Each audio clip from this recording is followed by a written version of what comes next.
نحمدہ ونصلی علی رسولہ الکریم۔ قال الامام حجۃ الاسلام الشاہ ولی اللہ دہلوی باب اسرار الحج، یہ اس مبحث کا 12واں باب ہے اور اس میں اصول البر میں سے حج کے اسرار و رموز اور اس کی حقیقت، مصالح اور مقاصد زیر بحث ہے۔ شاہ صاحب نے اس باب میں سب سے پہلے حج کی حقیقت بیان کی ہے کہ حج کی اصل حقیقت کیا ہے، پھر اس کی مصلحتیں کن مصالح کے تحت یہ حج لازمی اور ضروری ہے، پھر یہ کہ اس کے فوائد کیا ہیں۔ چونکہ شروع میں یہ بات طے ہو چکی ہے کہ یہاں جو اصول بیان کیے جا رہے ہیں وہ دنیا بھر میں تمام مذاہب کے ہاں تسلیم شدہ ہے، ان کے بنیادی تصورات ہر ایک مذہب میں پائے جاتے ہیں اور اس کی جامع ترین شکل دین اسلام کی تعلیمات میں ہے۔ تو یہاں بنیادی اساسی اصول بیان کیے جا رہے ہیں حج سے متعلق۔ شاہ صاحب علمی ضابطے کے طور پر یہ بات قانون کے انداز میں بیان کرتے ہیں کہ اعلم، علمی طور پر جاننا چاہیے کہ ان حقیقت الحج، حج کی حقیقت یہ ہے کہ اجتماع جماعت عظیمت من الصالحین فی زمان یذکر حال المنعم علیہم من الانبیاء والصدیقین والشہداء والصالحین ومکان فیہ آیات بینات۔ حج کی حقیقت بیان کرتے ہوئے اس کے 3 بنیادی عناصر شاہ صاحب نے یہاں بیان کیے ہیں۔ حج کی حقیقت میں سب سے پہلا عنصر ایک بہت بڑا اجتماع ہے، ایک بہت بڑی جماعت کا ایک جگہ پر جمع ہونا ہے، اور یہ اجتماع کسی مقرر کردہ زمانے میں اور کسی مقرر کردہ مکان میں۔ ایک تو یہ کہ یہ اجتماع ہو، اور دوسرے یہ کہ یہ کسی نہ کسی زمانے میں جو مقرر شدہ ہے اس زمانے میں یہ اجتماع ہو، یہ نہیں کہ جب چاہے مرضی اجتماع کر لیا۔ اور تیسرے یہ کہ ایک مخصوص مکان اس کے لیے، اس کے علاوہ یہ اجتماع معتبر نہیں ہے۔ زمان، مکان اور اجتماع 3 بنیادی عناصر ہیں۔ دنیا میں انسانیت کے لیے کردار ادا کرنے والے صالحین کی ایک عظیم جماعت کا اجتماع ایک ایسے زمانے میں، زمانے کی تخصیص کیوں کی گئی؟ یذکر حال المنعم علیہم من الانبیاء والصدیقین والشہداء والصالحین۔ دنیا میں جو اولو العزم لوگ گزرے ہیں، انعام یافتہ جماعت گزری ہے، بالخصوص انبیاء، ان کے متبعین صدیقین، ان کے مشن پر جان قربان کرنے والے شہداء، اور اس کا عملی طور پر نظام چلانے والے صالحین۔ انعام یافتہ جماعت کے 4 بنیادی اجزاء قرآن نے بیان کیے ہیں، اور ہر دنیا میں انسان دوست نظام قائم کرنے والے مذاہب میں یہ 4 سطح کی جماعتی نظم و نسق موجود ہوتا ہے: انبیاء، صدیقین، شہداء اور صالحین۔ ان انعام یافتہ لوگوں کی حالت اس زمانے میں یاد آ جائے، ایسا وقت اور زمانہ ہو یذکر، جس میں تذکیر اور نصیحت حاصل ہو ان انعام یافتہ لوگوں کے حالات کے حوالے سے۔ انہوں نے اس زمانے میں ایک مخصوص کام کیا، ایک عمل کیا، تو اس کے نتیجے میں دنیا میں ترقی یافتہ انسانیت کا اعلیٰ معیار قائم کرنے والے لوگوں کی حالت،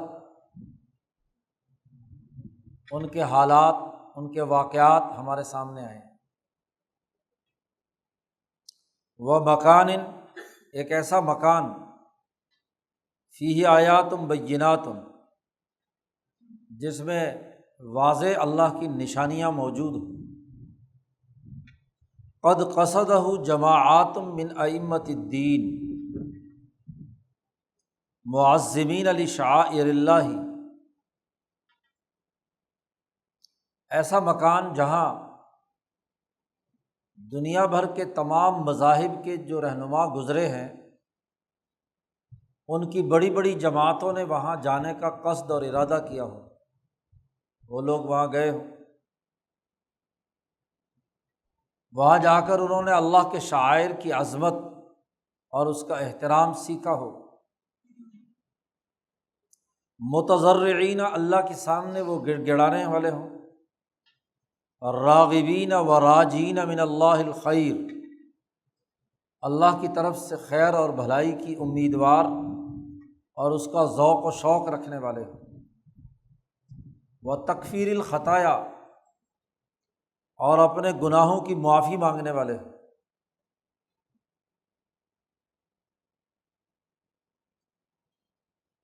فإن الہمم اذا اجتمعت بہذہ الکیفیت لا يتخلف عنها نزول الرحمت والمغفرہ، جب انسانوں کی ایسی بلند ہمتیں اس کیفیت کے ساتھ کسی زمانے اور کسی مقام پر جمع ہو جاتی ہیں، تو اللہ کی رحمت اور مغفرت وہاں پر ضرور نازل ہوتی ہے۔ انسانی ہمت اعلیٰ ترین نتائج پیدا کرتی ہے، اللہ کو اپنی طرف متوجہ کرتی ہے۔ تو جب اس طرح کی دنیا بھر کے تمام مذاہب کے ماننے والے لوگوں کی ہمتیں وہاں جمع ہوتی رہی ہوں، تو وہ اللہ کی رحمت اور مغفرت کے نزول کا ذریعہ ہے۔ آدم علیہ السلام جن کی ہمتوں نے مکۃ المکرمہ میں یہ خانہ کعبہ تعمیر کیا، پھر آدم علیہ السلام کے بعد نوح علیہ السلام کا وہاں آنا، پھر نوح کے طوفان میں اس کا ختم ہو جانا، پھر ابراہیم علیہ السلام نے اسی خانہ کعبہ کو انہی بنیادوں پر دوبارہ تعمیر کرنا اور لوگوں کو وہاں دعوت دینا، پھر ابراہیم علیہ السلام کے بعد ہر ایک نبی، جو اسرائیلی تحریک کے بھی انبیاء کیوں نہ ہوں، ان کا بھی اس مرکز میں آنا، موسیٰ علیہ السلام کا آنا، دیگر انبیاء کا یہاں آنا، حتیٰ کہ دنیا کے دیگر تمام اقوام میں آنے والے انبیاء جو ہر قوم میں آئے، ان کا آنا بھی ثابت ہو چکا ہے۔ قدیم ترین مذاہب میں بر عظیم پاک و ہند کا عظیم افراد پر مشتمل مذہب ہندو مذہب، اس کی ویدوں میں جو تذکرہ موجود ہے، وہ دراصل خانہ کعبہ ہی کا سفر ہے۔ یہاں کے حکماء، نیک لوگ اور ممکن طور پر جو انبیاء تھے، انہوں نے یہاں سے اسفار کیے ہیں خانہ کعبہ کے۔ نبی اکرم صلی اللہ علیہ وسلم کی آمد کی خوشخبری ان کی کتابوں میں موجود ہے، اور خاص طور پر ہندوؤں کے ہاں نکاح کے لیے جو 7 پھیرے ہیں، وہ دراصل اسی خانہ کعبہ کے طواف کے ساتھ چکر ہے۔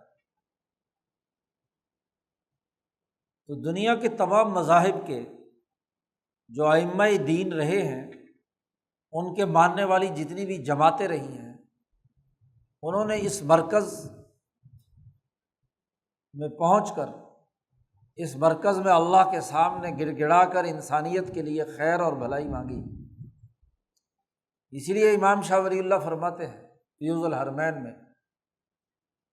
کہ مکہ مکرمہ اور خانہ کعبہ وہ مقام ہے جہاں آدم سے لے کر اب تک تمام انبیاء، اولیاء اور حج کرنے والے اولوالعزم لوگوں کی ہمتیں موجود ہیں، ان کی ہمتوں کا فیضان ہے۔ خود تو خانہ کعبہ ایک پتھروں کی عمارت ہے، لیکن اس پتھر کی عمارت میں وہ علامات اور وہ نشانیاں، وہ مقامات موجود ہیں جو کل انسانیت کی ہمتوں کو اللہ کے ساتھ جوڑنے، اور جو ہمت پورے عشق کے ساتھ وہاں پہنچتی ہے کسی بھی انسان کی، اس میں ذوق و شوق پیدا کرنے میں کردار ادا کرتی ہے۔ یہی وہ ہمتیں ہیں جو اللہ کی تجلیات اور انوارات کو نازل کرنے کا سبب بنتی ہیں۔ شاہ صاحب کہتے ہیں کہ جب بھی ایسی ہمتیں کسی ایک مقام پر اس کیفیت کے ساتھ جمع ہوں تو وہاں ضرور اللہ کی رحمت اور مغفرت کا نزول ہوتا ہے۔ اس لیے نبی اکرم صلی اللہ علیہ وسلم نے فرمایا کہ عرفات کے میدان میں جہاں لوگ جمع ہوتے ہیں تو اس دن میں ما رؤی الشیطان یوما هو فیہ اصغر ولا ادحر ولا احقر ولا اغیظ منہ فی یوم عرفہ۔ عرفہ کے دن میں شیطان سب سے زیادہ چھوٹا، سب سے زیادہ ذلیل، سب سے زیادہ حقیر اور سب سے زیادہ غصے کی حالت میں ہوتا ہے کہ پوری دنیا انسانیت اس کی تمام تر گمراہیوں کے باوجود اس کے منتخب لوگ، لاکھوں لوگ عرفات کے میدان میں جمع ہو کر اعلان کرتے ہیں لبیک اللہم لبیک لا شریک لک لبیک۔ یہ کلمہ جب ہزاروں لاکھوں لوگ پڑھتے ہیں تو وہ شیطان سب سے زیادہ اس دن ذلیل اور رسوا، حقیر ترین اور چھوٹا ترین ہوتا ہے۔ کیوں کہ جو قدیم زمانے سے انسانیت کے انعام یافتہ لوگوں کی ہمتیں جمع ہیں، وہاں ہر پہنچنے والے آدمی کے دل کو اپنی طرف کھینچتی ہیں، اور وہ ہمتیں اللہ کی طرف متوجہ ہو کر انسانیت کی بقا کا کھلم کھلا اعلان کر رہی ہوتی ہے۔ اس لیے شیطان کو جب اپنی شکست نظر آتی ہے تو وہ اس وقت سب سے زیادہ ذلیل اور رسوا ہوتا ہے۔ تو حج کی حقیقت بیان کرتے ہوئے اجتماع انسانیت ایک مخصوص زمانے میں 8 ذی الحج سے لے کر 13 ذی الحج تک، اور مکہ مکرمہ جو باقی شعائر ہیں صفا مروہ، اور پھر اسی کے ساتھ ساتھ عرفات، مزدلفہ اور منی، یہ وہ تمام مقامات ہیں جہاں انسانی اجتماع بہت اعلیٰ ترین درجے پر جب ہوتا ہے تو انسانی ہمتیں اللہ کی رحمت کو کھینچنے اور مغفرت کو حاصل کرنے کا ذریعہ بنتی ہیں۔ یہ حج کی حقیقت بیان کی ہے جو جامع ترین مسلمانوں کا حج۔ شاہ صاحب فرماتے ہیں وَأَصْلُ الْحَجِّ مَوْجُودٌ فِي كُلِّ أُمَّةٍ، حج کی اصل تمام مذاہب میں موجود ہے، ہر امت میں، ہندو ہوں، یہودی ہوں، عیسائی ہوں، مسلمان ہوں۔ لا بد لهم من موضع يتبركون به لما رأوا من ظہور آیات اللہ فیہ۔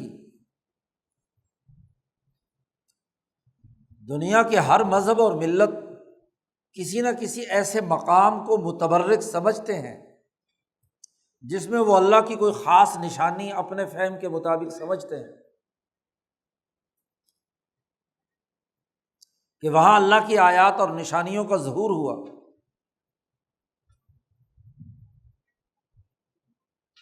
اس کی دنیا بھر میں اس مذہب کے ماننے والوں کے لیے خاص کشش ہوتی ہے، اور ان کے لیے وہ عبادت گاہ بھی ہوتی ہے، اور ان کے آباء و اجداد سے نسل در نسل وہاں کچھ منقول عمل ہیئات موصورۃ عن اسلافہم یلتزمونہا، جو ان کے خاص عبادت کے طریقے جس کو لازمی طور پر وہ اپنے لیے ضروری سمجھتے ہیں، اور اس کے ذریعے سے اپنے مقربین کے ساتھ وہ تعلق قائم کرتے ہیں، ان کا تذکرہ کرتے ہیں، ان کے ذریعے سے وہاں جو اعمال اور افعال ہوئے ہیں وہ کرتے ہیں۔ شاہ صاحب نے دوسری کتابوں میں اس بات کا تذکرہ کیا ہے کہ جیسا کہ مثلاً ہر دوار مسلمانوں کے بجائے ہندوؤں کے ہاں ایک متبرک مقام سمجھا جاتا ہے، اس خطے کے جو لوگ جو ہندو مذہب یا وید پر ماننے والے، ایمان لانے والے تھے، اور ممکن ہے کہ وہ حضور سے پہلے آئے تو ان میں سے کچھ انبیاء بھی ہوں، تو ان کے حالات و واقعات کے ضمن میں انہوں نے کسی چیز کو فائدہ مند وہاں دیکھا، اور اس کی طرف جوق در جوق لوگ جمع ہوتے ہیں مخصوص ایام میں، اور وہاں کچھ مخصوص اعمال، گنگا میں نہاتے ہیں وغیرہ وغیرہ، پانی متبرک لے کر جاتے ہیں۔ تو ایسے ہی دنیا بھر میں ہر مذہب، یہودی اگر بیت المقدس جاتے ہیں، عیسائی بھی بیت المقدس کو اپنا مرکز انہوں نے بنایا ہوا تھا، تو دنیا کی ہر ملت اور مذہب کے ہاں حج کی یہ اصل موجود رہی کہ کسی خاص زمانے میں کسی خاص مقام پر کچھ خاص اعمال کرنے کے لیے لوگوں کا اجتماع ہو۔ یہ دنیا کے ہر مذاہب میں رہی۔ اب یہاں سوال یہ پیدا ہوتا تھا کہ اگر ہر مذہب کے لوگ ہر خطے اور علاقے کا اپنا ایک متبرک مرکز ہے، تو مسلمانوں نے مکہ کو مخصوص کیوں کیا؟ وہ جس جس علاقے میں رہتے ہیں تو اس علاقے کے متبرک مرکز کا حج کیا کریں۔ تو شاہ صاحب نے اس کا جواب دیا، وَأَحَقُّ مَا يُحَجُّ إِلَيْهِ بَيْتُ اللَّهِ فِيهِ آيَاتٌ بَيِّنَاتٌ، جس مقام کا حج کیا جائے اس میں سب سے زیادہ حقدار وہ مقام اللہ کا گھر ہے جس میں بڑی ہی واضح اور دو ٹوک نشانیاں ہیں، جس کو خود ابراہیم علیہ السلام نے تعمیر کیا۔ المشہود له بالخیر علی السنۃ اکثر الامم بامر اللہ ووحیہ، اللہ کے حکم اور وحی سے دنیا کی اکثر قوموں کا مرکز خیر کی بھلائی کے حوالے سے مشہور رہا ہے۔ جیسا کہ ابھی ذکر کیا گیا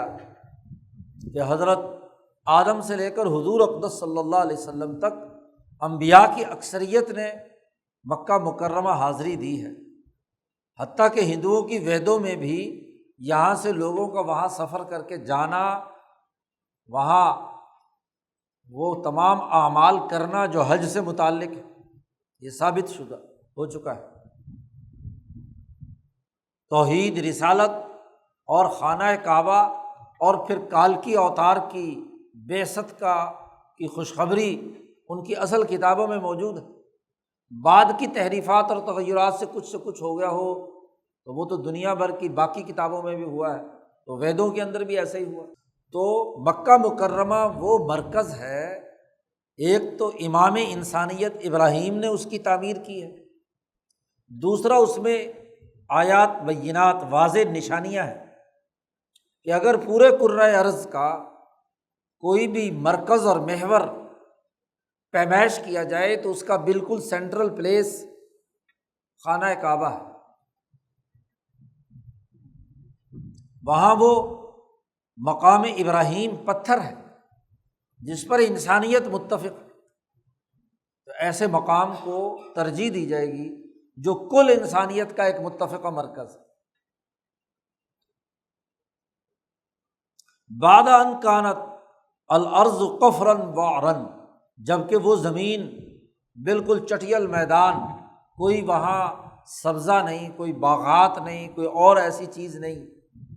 لیکن اللہ کی تجلیات، اللہ کے انوارات وہاں دنیا بھر کے انسانوں کے آنے والوں کی ہمتوں پر اثر انداز ہوتے ہیں۔ تو اس لیے اس مرکز کو اپنایا جائے۔ لوگ ایسے مرکز کا انتخاب کرتے ہیں جو سرسبز و شاداب ہو، جہاں پانی کے جھرنے بہہ رہے ہوں، جہاں جسمانی بہیمیت انسانی کے نفع کی بہت ساری چیزیں ہوں، لیکن جب انسانیت کو جمع کرنا ہے انسانی اصولوں پر، تو وہ مقام کہ جہاں دنیا کی یہ ظاہری آسائشیں نہ بھی ہوں لیکن اس کی ملکیت کی ہمت اور طاقت اور قوت مضبوط ہو رہی ہو، اور ادھر لوگ جوق در جوق ایسے بے آب و گیاہ وادی غیر ذی زرع میں لوگ جائیں، تو اس کا مطلب یہ کہ وہاں کشش ہے، وہاں مقناطیسی وہ جذب ہے جس کے ذریعے سے انسانی روحیں وہاں کھنچتی ہیں اور اس کا طواف کرتی ہیں۔ پھر دوسری وجہ مکہ کو اختیار کرنے کی یہ بھی ہے کہ دنیا میں جتنے بھی باقی مراکز ہیں، خواہ وہ کسی بھی مذہب کا ہو، بیت المقدس ہی کیوں نہ ہو، وہاں اللہ کے ساتھ تعلق اور ان اعمال کے کرنے کے ساتھ ساتھ جو انبیاء نے بتلائے تھے اس میں شرک بھی داخل ہو گیا۔ یہودیوں نے عزیر کو اللہ کا بیٹا قرار دے کر وہاں شرکیہ اعمال شروع کر دیے بیت المقدس میں، عیسائیوں نے عیسیٰ علیہ السلام کو ثالث ثلاثہ کا نظریے کے تحت وہاں وہ تمام رسومات اختیار کرنی شروع کر دی جو شرک سے متعلق تھی، اور ہر دوار کی تو بات ہی کیا ہے کہ جہاں ایک نہیں سینکڑوں ہزاروں بتوں کی پرستش کا اور شرک اور کفر کا معاملہ اس میں داخل ہو گیا۔ تو مقام وہ ہونا چاہیے جو صرف اور صرف اللہ کی توحید اور اللہ کے ساتھ انسانیت کو تعلق قائم کرنے کا ذریعہ بنے، نہ کہ شرک اور کفر کا مرکز ہو۔ اور بیت اللہ الحرام میں اگر حضور کی آمد سے کچھ عرصہ پہلے یہ خرابیاں کفر و شرک کی ہوئیں تو محمد مصطفیٰ صلی اللہ علیہ وسلم نے آ کر اس کا پورا نظام توڑ پھوڑ کر 360 بتوں کو باہر نکال کر اس کو خالص اللہ کے لیے اس کی جو اصل حیثیت تھی وہ بحال کر دی۔ اذ لیس غیرہ محجوج، خانہ کعبہ کے علاوہ جتنے بھی حج کیے جانے والے مراکز ہیں ان میں کیا ہے، الا وفیہ اشراک او اختراع ما لا اصل لہ، وہاں شرک بھی ہے اور ایسی نئی باتیں گھڑ لی گئی ہیں جن کا اصل سے کوئی تعلق نہیں۔ ممکن ہے وہ کسی زمانے میں اللہ کی طرف جوڑنے کا ذریعہ ہوں، جو انبیاء نے ان کو مراکز بنایا، جیسے بیت المقدس کا معاملہ ہے، لیکن وقت گزرنے کے ساتھ ساتھ اس میں شرک اور کفر اور نئی نئی چیزیں اس میں داخل ہو گئیں جس کی وجہ سے اس کی جو اصل حیثیت تھی وہ متاثر ہوئی۔ لیکن مکہ مکرمہ اور خانہ کعبہ ایک ایسا مرکز ہے کہ جس میں اس طرح کا معاملہ کبھی نہیں ہوا، اگر ہوا کچھ عرصہ پہلے حضور کے تو حضور نے آ کر اسے صاف کر دیا اور دوبارہ اس کی اصل حیثیت بحال کر دی۔ اس لیے اب جو حج کیا جائے گا وہ صرف اسی ایک مرکز کا جو خالصتاً انسانی دلوں کو کھینچ کر اللہ سے جوڑنے والا ہے۔ اس حج کے فوائد اور مصالح کیا ہیں اسے بیان کرتے ہوئے شاہ صاحب بنیادی مصلحتیں بیان کر رہے ہیں۔ نمبر 1، انسانیت کی ترقی اور کامیابی کے لیے شاہ صاحب نے 4 بنیادی اخلاق بیان کیے تھے: طہارت، اخبات، سماحت اور عدالت۔ حج کے 4 فائدے ہیں یہی کہ اس کے ذریعے سے طہارت اور پاکیزگی پیدا ہوتی ہے انسانی روح میں، اللہ کی طرف اخبات اور اللہ کے سامنے خشوع و خضوع اور گر گڑانے کا عمل بڑھ جاتا ہے۔ اسی طریقے سے سماحت نفس پیدا ہوتی ہے، وقار بلند ہوتا ہے، انسانیت کے لیے عزت نفس کا مقام، اور یہ وہ اجتماع اور مرکز ہے جو دنیا میں عدل و انصاف قائم کرنے کے لیے دین اسلام کا رعب اور دبدبہ اور لیظہرہ علی الدین کلہ کے لیے ایک بین الاقوامی طاقت کا اظہار ہے۔ عدل و انصاف قائم کرنے کے لیے بھی یہاں سے تحریک ملتی ہے۔ تو 4 اخلاق جو کسی انسان کی دنیاوی اور اخروی کامیابی کے لیے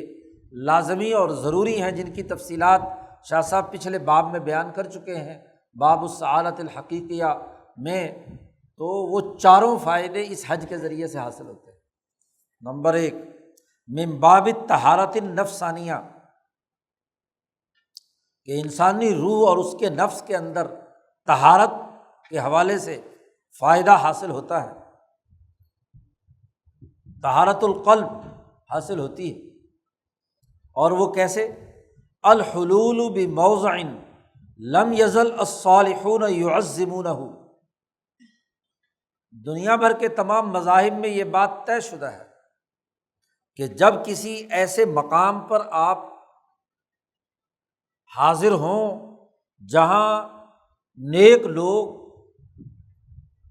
انہوں نے اس مقام میں بیٹھ کر اللہ کو یاد کیا ہو، ذکر اللہ کیا ہو، تو جیسے ہی انسان ایسی جگہ پر جاتا ہے تو اس کے انوارات اس کے قلب پر محسوس ہوتے ہیں۔ مقدس مقام پر پہنچتا ہے انسان، کہیں کسی بزرگ نے چلہ کاٹا، کسی بزرگ نے کہاں وہاں مستقل قیام کیا، کسی بزرگ کا وہاں مزار ہوتا ہے، تو چونکہ اس کے نفس قدسی سے جو انوارات اور فیض اور تجلیات وہاں پر نازل ہوتے ہیں، تو وہ جب آدمی وہاں پر جاتا ہے تو دلی سکون، اطمینان، قلب کا اطمینان وہاں محسوس کرتا ہے۔ الحلول، ایسی جگہ پر اترنا کہ جہاں ہمیشہ نیک لوگ اس کی عظمت اپنے دل میں رکھتے ہوں، وَيَحُلُّونَ فِيهِ، اور وہ دور دراز سے سفر کر کے وہاں آتے ہوں، وَيُعَمِّرُونَهُ بِذِكْرِ اللَّهِ، انہوں نے اس مقام کو اللہ کے ذکر سے آباد رکھا ہو، اس لیے کہ فَإِنَّ ذَلِكَ يَجْلُبُ تَعَلُّقَ ہِمَمِ الْمَلَائِكَةِ السِّفْلِيَّةِ، اس لیے کہ اللہ کا ذکر جس مقام پر کثرت سے ہوتا ہے اور وہاں ایسے ذاکرین و شاغلین جمع رہتے ہیں، تو وہاں ملائے سافل کے فرشتوں کی ہمتیں وہ ذکر اپنی طرف کھینچتا ہے، وہ مقام اپنی طرف کھینچتا ہے، اس لیے وہاں ملائے سافل کے فرشتے ہر وقت وہاں پر موجود رہتے ہیں۔ اور یہ پیچھے شاہ صاحب ایک حدیث میں باب عالم المثال میں بیان کر چکے ہیں، وہ حدیث جس میں حضور صلی اللہ علیہ وسلم نے ارشاد فرمایا کہ جب بھی کسی مقام پر لوگ اللہ کا ذکر کرتے ہیں تو فرشتے آ کر وہاں اس مجلس میں شریک ہو جاتے ہیں، اس مجلس کے تمام لوگوں کے چاروں طرف دائرہ بنا لیتے ہیں، اور وہ اس ذکر کا حصہ بنتے ہیں، اور وہ اللہ سے دعا مانگتے ہیں کہ یہ جو کچھ ذکر کر رہے ہیں اس کے فوائد و ثمرات ان کو حاصل ہوں۔ تو ذاکرین و شاغلین کا ایسا مجمع جب کسی مقام پر جمع ہوتا ہے تو وہاں ملائکہ سافل، جو ملائے سافل کے فرشتے ہیں، وہ کھنچتے چلے آتے ہیں خود بخود، اور پھر اس مقام پر یعطف علیہ دعوت الملأ الاعلیٰ الکلیہ لأہل الخیر، جو ملائے اعلیٰ کے بڑے بڑے فرشتے ہیں، جبرائیل، اسرافیل، اسرافیل، ان کی دعائیں ادھر متوجہ ہوتی ہیں۔ ملائے سافل کے فرشتے تو خود وہاں صف باندھ کر موجود ہوتے ہیں، اور ملائے اعلیٰ کے فرشتے عرش الہی پر اس جماعت کی طرف متوجہ ہو کر ان کے لیے دعا مانگتے ہیں، حافین حول العرش یسبحون بحمد ربہم، اور وہ ان تمام توبہ کرنے والوں کے لیے دعا مانگتے ہیں، ربنا وسعت کل شیء رحمۃ وعلما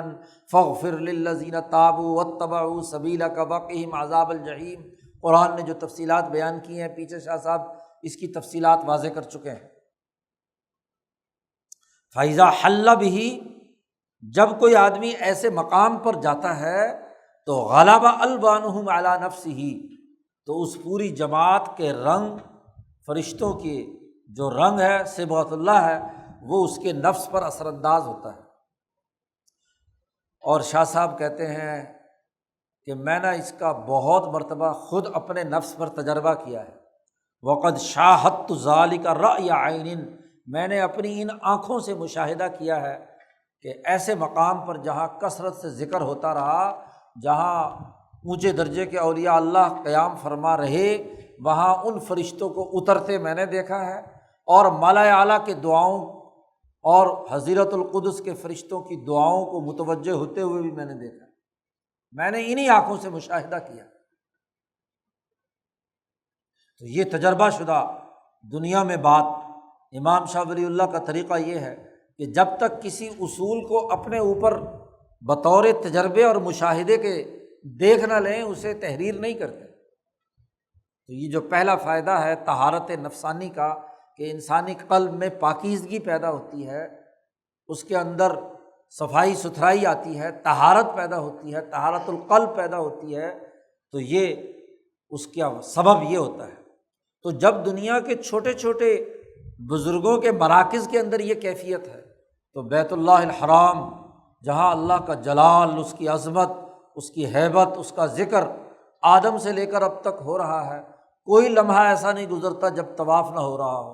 اور لبیک اللہم لبیک کی آوازیں بلند نہ ہو رہی ہوں، تو ایسے مقام پر تو ہر وقت فرشتے اس پورے مقام کا احاطہ کیے ہوئے ہوتے ہیں، ہر وقت مالا اعلیٰ کی دعائیں ادھر متوجہ ہوتی ہیں۔ تو وہاں جا کر طہارت قلبی حاصل نہ ہو تو اور کیا ہوتا، سخت سے سخت دل بھی وہاں لرز اٹھتا ہے اور اس کے دل کے اندر ایک چاہت، ایک لذت، ایک محبت، ایک پاکیزگی وہاں جا کر محسوس کرتا ہے۔ تو پہلی مصلحت حج کی کہ انسان کی کامیابی کے لیے جس طہارت کی ضرورت ہے وہ طہارت اس کے اندر حاصل ہوتی ہے۔ نمبر 2، وَمِن باب ذکر اللہ تعالی، وہاں جا کر اخبات الی اللہ یا ذکر کی کیفیت پیدا ہوتی ہے، خشوع و خضوع پیدا ہوتا ہے۔ شاہ صاحب کہتے ہیں رؤیت شعائر اللہ و تعظیمها، اللہ کے شعائر کی رؤیت، مشاہدہ اور اس کی عظمت جب انسان دیکھتا ہے تو اس کے نتیجے میں اس کے قلب اور اس کی زبان پر ذکر جاری ہوتا ہے۔ فإنها إذا رؤیت ذکر اللہ، اللہ کے شاعر کو جب دیکھا جائے تو اللہ یاد آ جائے۔ یہی شاعر کا مطلب ہے۔ شاعر شعیرۃ کی جمع، پیچھے شاہ صاحب اس پر تفصیل سے گفتگو کر چکے ہیں۔ ذات باری تعالیٰ کی نسبت سے اسی کو تجلی کہتے ہیں اور انسان کی نسبت سے اسی کو شاعر کہتے ہیں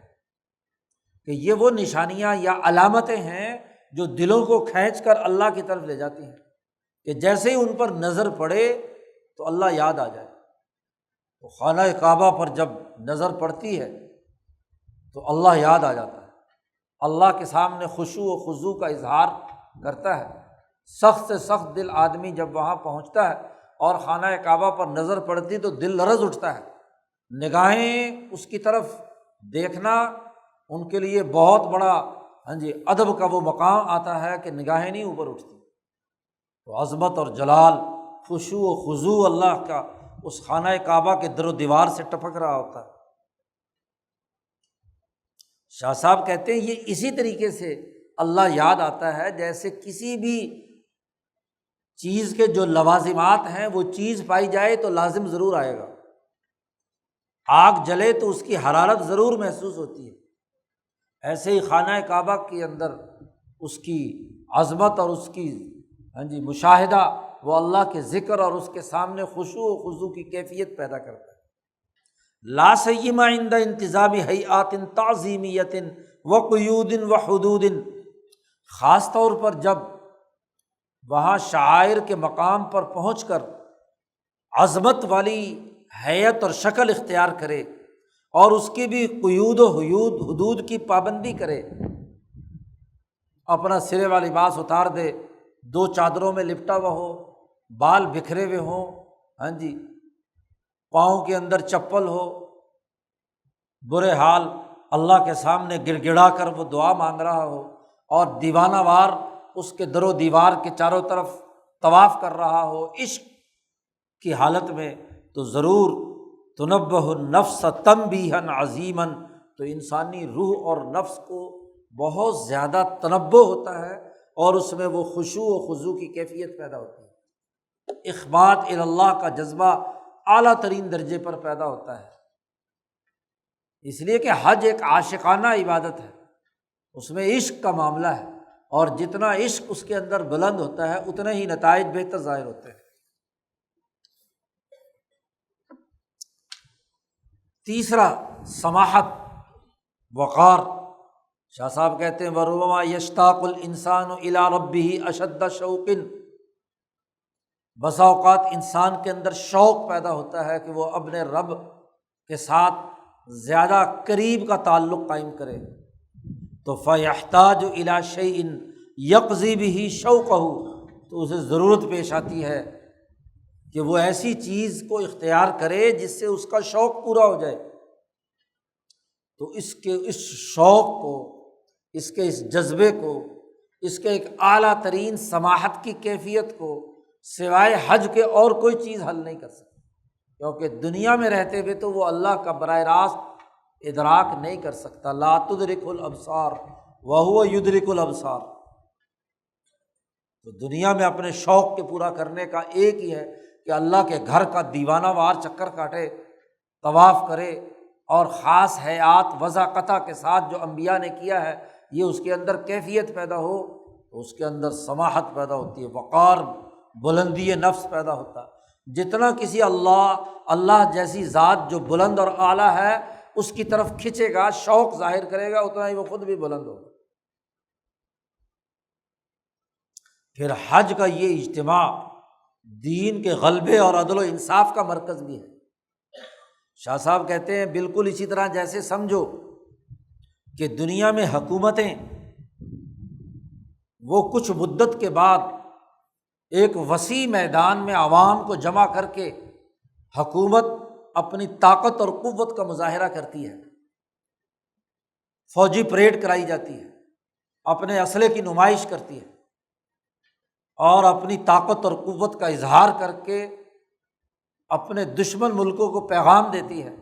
کہ ہمارے پاس اتنی سیکورٹی فورسز ہیں، اتنی عسکری طاقت اور قوت ہے۔ اتنا بڑا اجتماع ہے، اس کے دو فائدے ہوتے ہیں۔ ایک تو یہ کہ اپنے ملک کے عوام میں حکومت کی اتھارٹی کا رعب اور شوق پیدا ہوتا ہے، ان کا فخر سے سینہ بلند ہو جاتا ہے، نئی آنے والی نسلوں اور نوجوانوں کے دلوں میں اپنے ملک کا وقار بلند ہوتا ہے۔ اور اس کا دوسرا فائدہ یہ ہوتا ہے کہ دشمن کے سامنے جب لاکھوں کا اجتماع ٹھاٹھے مارتا ہوا سمندر اور وہ ایک ڈسپلن کے ساتھ اپنی اجتماعی طاقت کا مظاہرہ کرتا ہے تو دشمن پر بھی رعب پیدا ہوتا ہے۔ تو شاہ صاحب کہتے ہیں بالکل بعینہ کما ان الدولۃ تحتاج الی عرضۃ بعد کل مدۃ، کچھ مدت کے بعد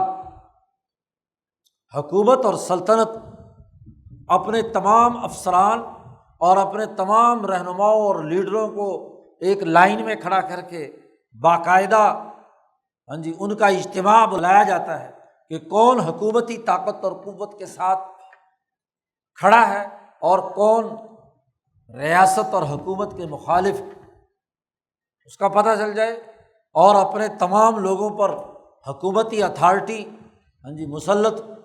کرنے اور حکومتی اتھارٹی کو منوانے کا عمل ہو جائے۔ لیتمیز الناصح من الغاش، تاکہ فرق و امتیاز کیا جا سکے کہ کون اس حکومت کے لیے خیرخواہ ہے اور کون بددیانتی کرنے والا ہے۔ والمنقاد من المتمرد، کون فرما بردار ہے اور کون خلاف ورزی کر رہا ہے۔ ولیرتفع الصیت، اور اس کے ذریعے سے مورال بلند کیا جائے، صیت شہرت، وتعلو الکلمہ، اور اپنی مملکت کا جو کلمہ ہے یعنی اجتماعی طاقت ہے اس کی سربلندی کا اعلان کیا جائے۔ اس لیے ملک اور قوم کی ریاست کی جو نشانی جھنڈا ہوتا ہے اس کو بلند کیا جاتا ہے، سب لوگ اس کو سلامی دیتے ہیں، اس کلمے کی عزت کے لیے، اس کے احترام کے لیے۔ تمام ریاستی اراکین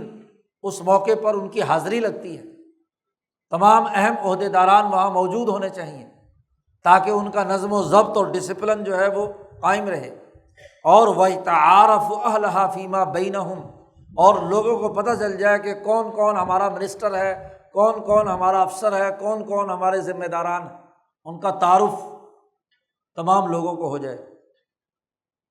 شاہ صاحب کہتے ہیں ایسے ہی فَكَذَلِكَ الْمِلَّةُ تَحْتَاجُ إِلَىٰ حَجٍّ، ایسے ملت ابراہیمیہ حنیفیہ جو اقوام عالم پر مشتمل ہے، تو اس لیے اقوام عالم کے تمام دنیا بھر کے ملکوں کے نمائندہ وفود، جس میں تمام مسلمان علاقوں کے حکمران اور گورنر وہاں حاضر ہوں گے۔ من استطاع الیہ سبیلا، تمام لوگ جو سیاسی طاقت رکھنے والے ہیں، بالخصوص علماء، رہنما اور اس ملت کے تمام مرکزی لوگ، مالدار لوگ، وہ تمام کے تمام وہاں حاضری دیں۔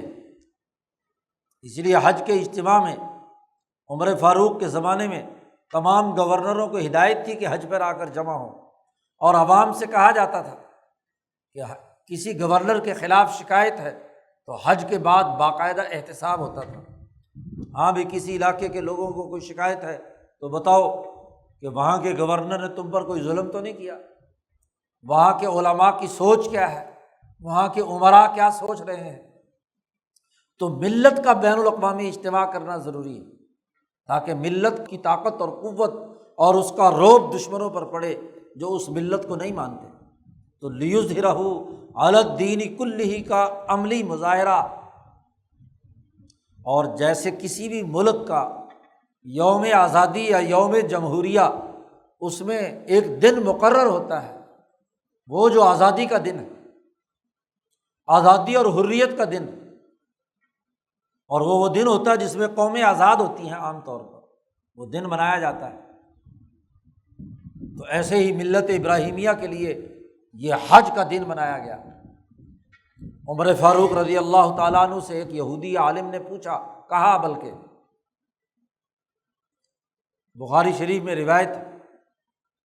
اس نے کہا عمر فاروق سے، اے امیر المومنین، خلیفۃ المسلمین، تمہارے قرآن میں ایک ایسی آیت ہے کہ اگر یہ آیت ہماری تورات میں ہوتی تو ہم اس دن عید مناتے، اس دن اپنا جشن مناتے، بین الاقوامی غلبے کا اظہار کرتے۔ عمر فاروق نے پوچھا کون سی آیت ہے؟ تو انہوں نے کہا آیت ہے الیوم اکملت لکم دینکم واتممت علیکم نعمتی ورضیت لکم الاسلام دینا، کہ آج دین مکمل ہو گیا، اس کی حکمرانی مکمل ہوگی۔ اتممت علیکم نعمتی، نعمتی خلافتی، خلافت کبریٰ قائم ہو گئی، اور اسلام بطور دین کے اللہ نے اپنی رضا کا اعلان کر دیا۔ تو جیسے ہی اس یہودی عالم نے یہ آیت پڑھی تو عمر فاروق نے فرمایا کہ ہم تم سے زیادہ اچھی طرح جانتے ہیں کہ یہ کس دن نازل ہوئی تھی، اور اس دن ہم دنیا کا ایک بین الاقوامی اجتماع کرتے ہیں، اور وہ حج کا موقع ہے۔ اس حج کے موقع پر یہ نازل ہوئی۔ حضور اقدس صلی اللہ علیہ وسلم قصوہ اونٹنی پر سوار تھے جب یہ آیت مبارکہ فرشتہ، آخری آیت ہے قرآن حکیم کی، کہ جب اس میں اعلان کر دیا گیا کہ آج دین مکمل ہو گیا، تو ہم اس میں بین الاقوامی اجتماع کرتے ہیں، حج کا اجتماع۔ تو ایسے ملت کو بھی ضرورت پیش آتی ہے کہ وہ ایک بین الاقوامی اجتماع کرے۔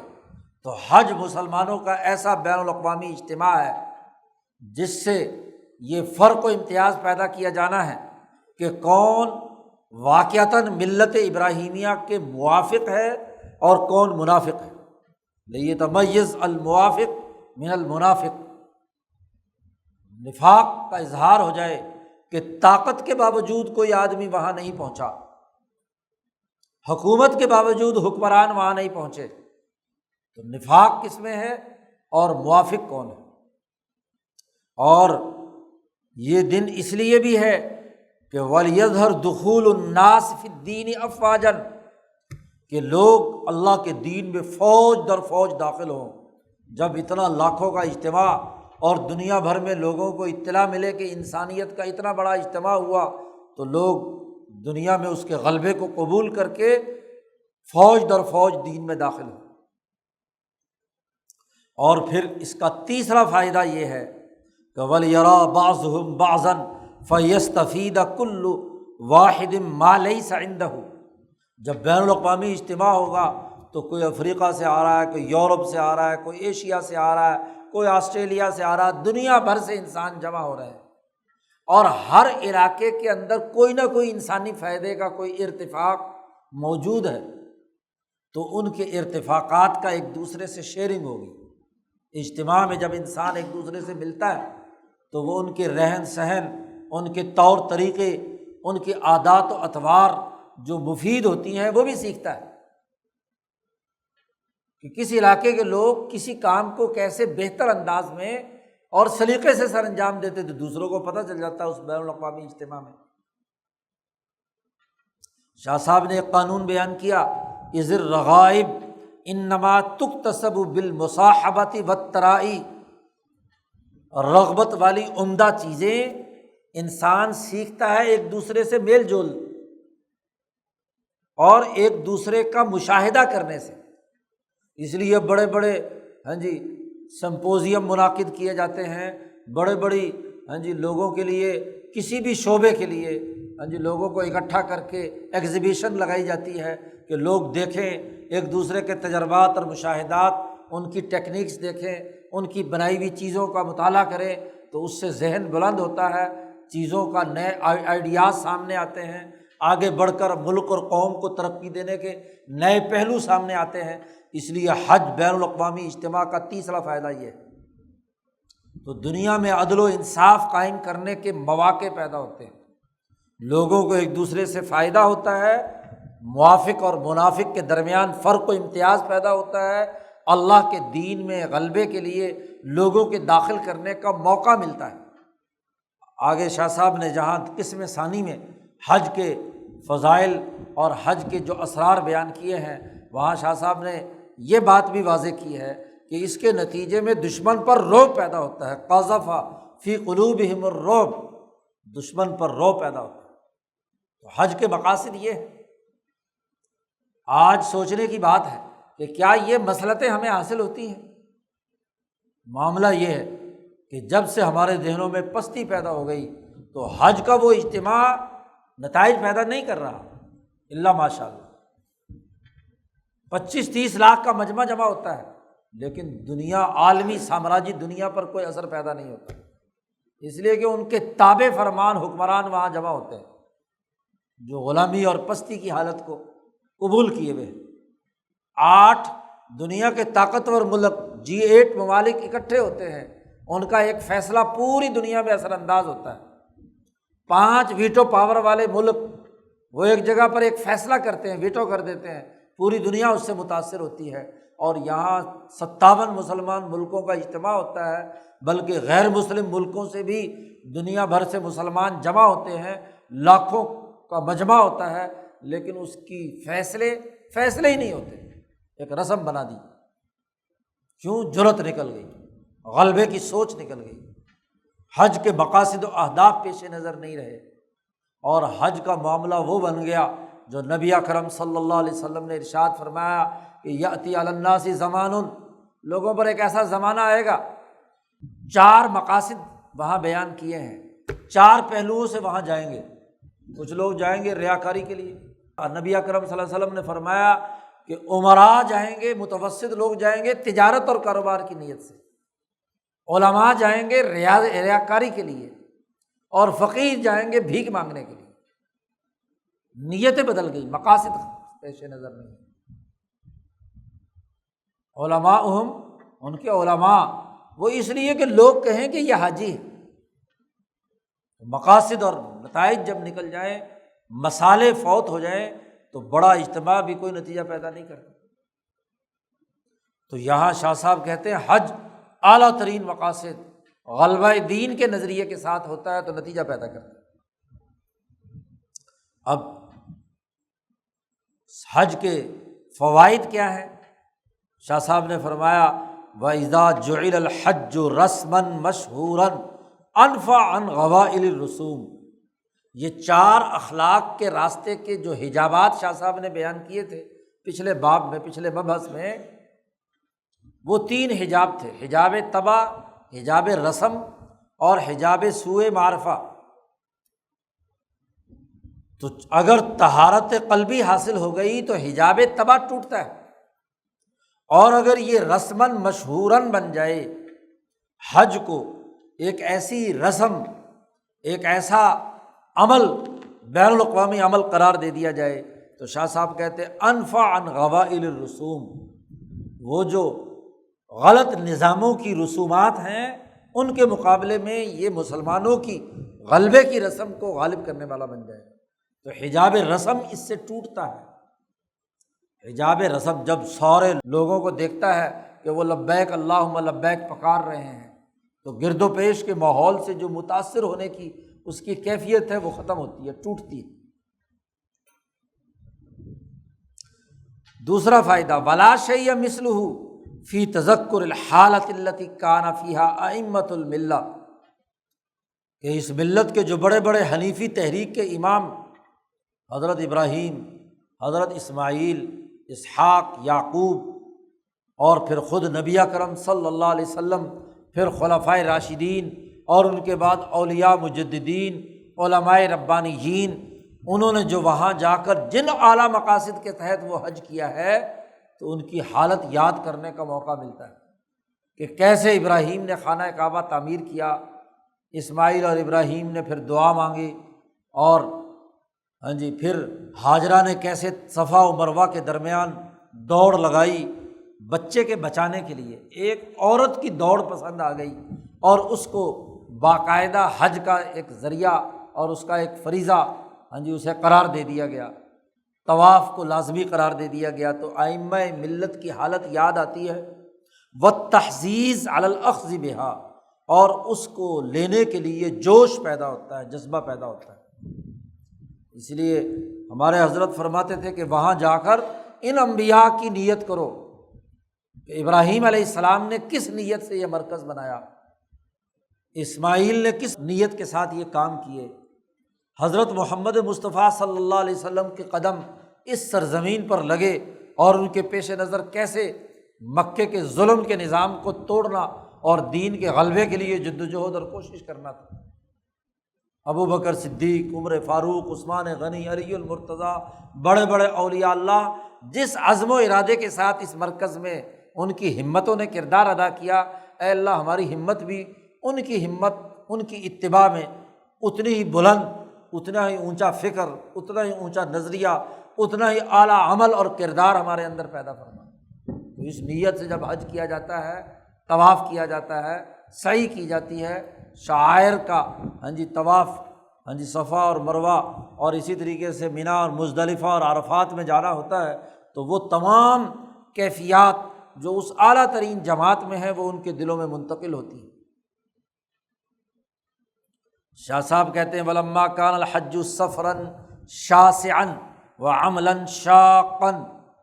جب حج ایک بڑا لمبا سفر اور بڑا مشقت والا عمل ہے، انسانی نفس کو مشقت میں ڈالے بغیر مکمل نہیں ہوتا، تو اس کے نتیجے میں انسان پوری جدوجہد خالص اللہ کے لیے یہ مشقت برداشت کرتا ہے تو اس کے گناہ جھڑتے ہیں، اور اس سے پہلے جتنے بھی اس نے برے اعمال کیے ہوئے ہوتے ہیں وہ سب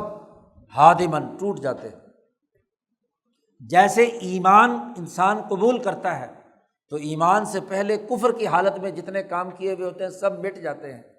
اور جو حج مبرور کر لیتا ہے تو وہ بھی اس حج سے پہلے کے جتنے بھی تمام کام ہیں وہ بھی اس کے مٹ جاتے ہیں، برے کام ختم ہو جاتے ہیں۔ لیکن وہ تبھی ہے کہ جب وہ اس مجاہدے اور ذوق و شوق کے ساتھ اس طریقے سے سفر کرے کہ اس کا نظریہ درست ہو جائے، اس کے اندر اعلیٰ اخلاق پیدا کرنے کی سوچ پیدا ہو جائے، تو تب تو یہ معاملہ ہوتا ہے۔ لیکن اگر رسم ہو، حج بھی کر رہے ہیں، طواف بھی کر رہے ہیں، تصویریں بھی بنا رہے ہیں، ویڈیو بھی چلا رہے ہیں، کھیل تماشا بھی ہو رہا ہے، غفلت کے ساتھ وہاں بے ادبی کے ساتھ انسان گھومتا پھرتا رہے صرف سیر سپاٹے کی نیت سے، تو پھر تو یہ نتائج ظاہر نہیں ہوتے۔ تو فوائد تبھی ہیں جب وہ اعلیٰ مقاصد و اہداف کے لیے اور ان تمام مصالح کو سامنے رکھ کر کیا جائے جن کا تذکرہ شاہ صاحب کر رہے ہیں۔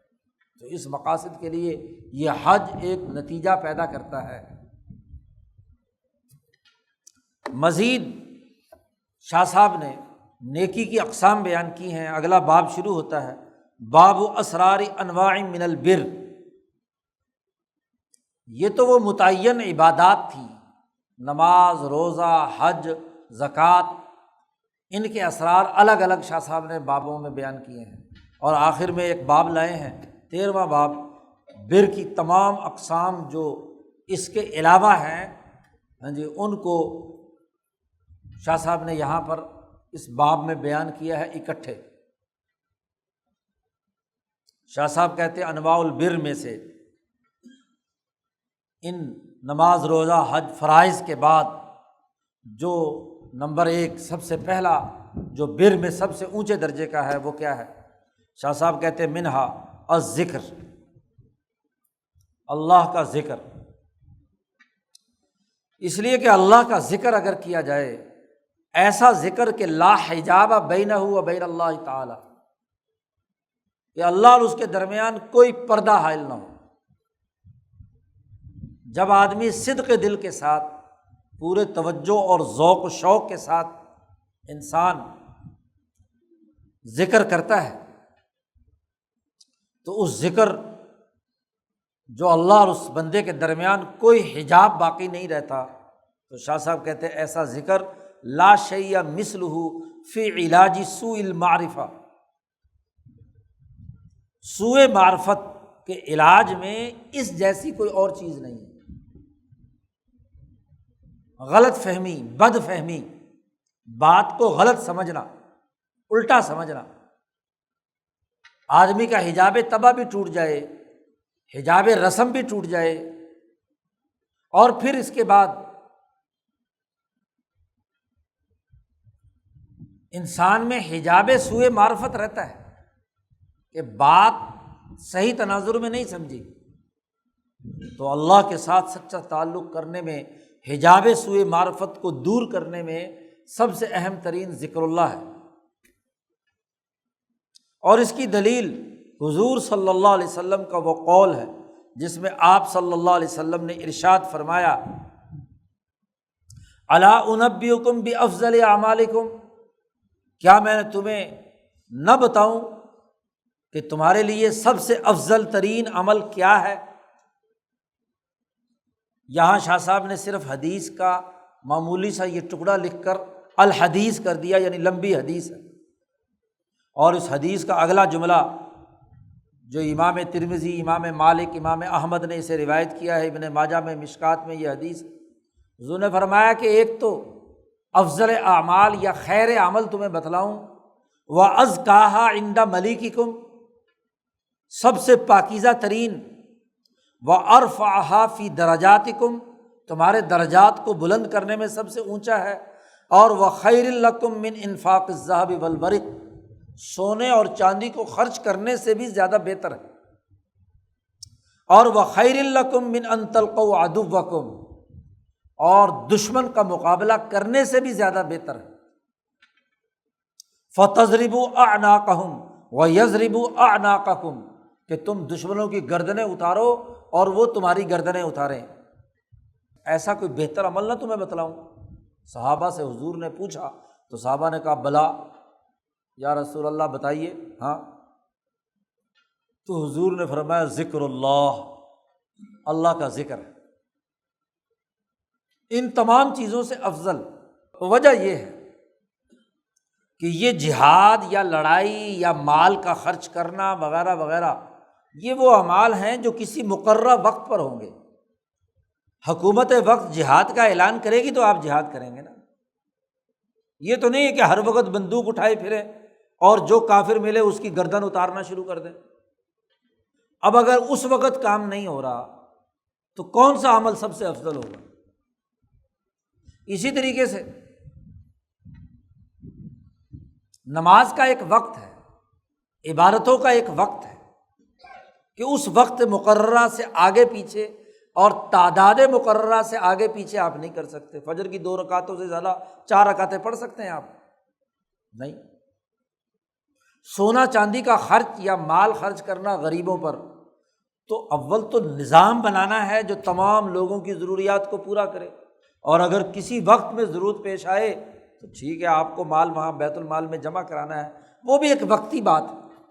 لیکن یہ اللہ کا ذکر ایسی عبادت ہے کہ نہ اس کی کوئی حد ہے، نہ اس کے لیے کوئی وقت مقرر ہے، نہ اس کے لیے کوئی کسی سرکاری اعلان کی ضرورت ہے کہ سب لوگ ذکر کرو، ہر وقت کیا جا سکتا ہے۔ اسی لیے دشمن کے مقابلے پر اگر گیا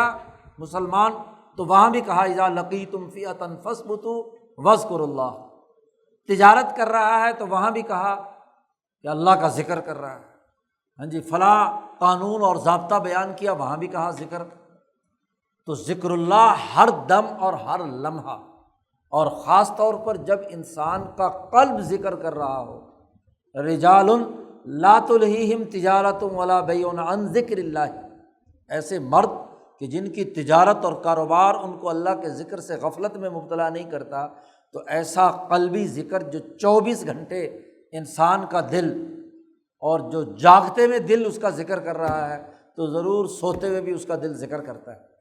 تو اس سے افضل بڑا عمل کون سا ہوگا؟ اور ایسی حالت کے اندر اللہ اور بندے کے درمیان کوئی حجاب بھی باقی نہیں رہتا۔ تو حضور صلی اللہ علیہ وسلم نے فرمایا کہ ذکر سب سے افضل ترین عمل اس پہلو سے ہے، ورنہ یاد رکھو دوسری حدیث میں حضور نے جہاد کو سب سے افضل عمل قرار دیا ہے، تیسری حدیث میں کسب حلال کو سب سے افضل قرار دیا ہے۔ تو موقع محل کی مناسبت سے ہے، اپنے اپنی حیثیت اور دائرہ کار کے اعتبار سے یہ افضلیت ہے۔ تو اسی نسبت سے کیا ہے، ذکر اللہ کی افضلیت ہے کہ اس کے لیے وقت مقرر نہیں، کوئی حدود و قیود نہیں، وضو ہو یا نہ ہو ہر حال کے اندر ذکر اپنا ایک نتیجہ پیدا کرتا ہے۔ شاہ صاحب کہتے ہیں وفی کسب المحاضرۃ، حق تبارک و تعالیٰ کے سامنے حضوری کی کیفیت حاصل کرنے میں اس سے بڑھ کر کوئی اور چیز نہیں ہے۔ جب 24 گھنٹے اللہ کا ذکر آپ کی زبان اور قلب کرے گا تو اللہ کے سامنے حاضر ہوگا، محاضرہ ہوگا۔ اور جو آدمی اللہ کے سامنے ہر وقت حاضر ہے وہی تو حضرت ہے۔ کسی حضرت کو حضرت اسی لیے کہنا پڑتا ہے کہ وہ ہر وقت حاضر ہے اللہ کے سامنے، کہ قلب حاضر ہے۔ اگر قلب میں غفلت ہے تو پھر وہ حضرت کس بات کا؟ تو یہ حضرت محاضرت یعنی اس کا قلب اللہ کے ساتھ ہر وقت حاضر ہو، اس کا اٹھنا بیٹھنا چلنا پھرنا کام کاج کرنا وغیرہ وغیرہ اللہ کے حکم سے ہے۔ تو اس سے زیادہ محاضرت حاصل کرنے کا اور کون سا ذریعہ ہے؟ وَطَرْدِ الْقَسْوَةِ، دل کی سختی کو دور کرتا ہے ذکر۔ لا سیما، خاص طور پر وہ آدمی لمن ضعفت بہیمتہ جبلتاً، جس کی بہیمیت جبلی طور پر کمزور ہے، اور ضعفت کسباً، وہ ضعیف کمزور بنا دی گی آپ نے اپنے ذکر سے، ذکر سے اس کو کمزور بنایا تو ملکیت بڑھ کر آگے آ گئی۔ اور وَلِمَنْ سَكَتَ خَيَالُهُ جِبِلَّةً عَنْ خَلْطِ الْمُجَرَّدِ بِأَحْكَامِ الْمَحْسُوسِ، اور خاص طور پر وہ آدمی جس کا خیال فطری اور جبلی طور پر محسوسات اور مادی دنیا سے کٹ کر مجرد عن المادہ یعنی غیب کے ساتھ ربط پر پیدا کرنے میں جس میں سکون ہو، جمود طاری ہو، تو اس کے جمود کو توڑنے میں یہ ذکر بڑا بنیادی کردار ادا کرتا ہے۔ اس کے تخیل کو بلند کرتا ہے، خیالات کو اعلیٰ درجے پر لے جاتا ہے۔ اور جب کسی ذاکر و شاغل میں خیالات بلند پیدا ہونا شروع ہو جائیں تو انہی کے بارے میں صوفیاء نے کہا، جو مولانا سندھی نے شاہ ولی اللہ کی سیاسی تحریک میں نقل کیا ہے کہ تلک خیالات تربی بہا اطفال الطریقہ، یہ وہ خیالات ہیں جو طریقت کے بچوں کی تربیت کا ذریعہ بنتے ہیں، خیال کی پستی سے نکال کر خیال کی بلندی کی طرف پہنچاتا ہے۔ یہ جو ذکر اللہ نہیں کرتے ان کے دل میں خیال تو ہر آدمی کے دماغ میں آتا ہے، روٹی کا خیال، پانی کا خیال، مادی چیزوں کا خیال، خیالی خیالات ہی دماغ میں رہتے ہیں، اور خیالات کے مجموعے سے ارادے بنتے ہیں، اور ارادے کے مجموعے سے عزم بنتا ہے، اسی عزم کی بنیاد پر اعمال وجود میں آتے ہیں۔ تو خیالات جس کے مادی دنیا میں منحبک ہیں اور اسے مجرد عن المادہ یعنی غیب کی طرف خیال کو پیدا کرنے میں مشکل پیش آ رہی ہے، تو ذکر ایسے خیال کے جمود کو توڑتا ہے اور خیال کی سربلندی اور عظمت اس کے اندر پیدا کرتا ہے۔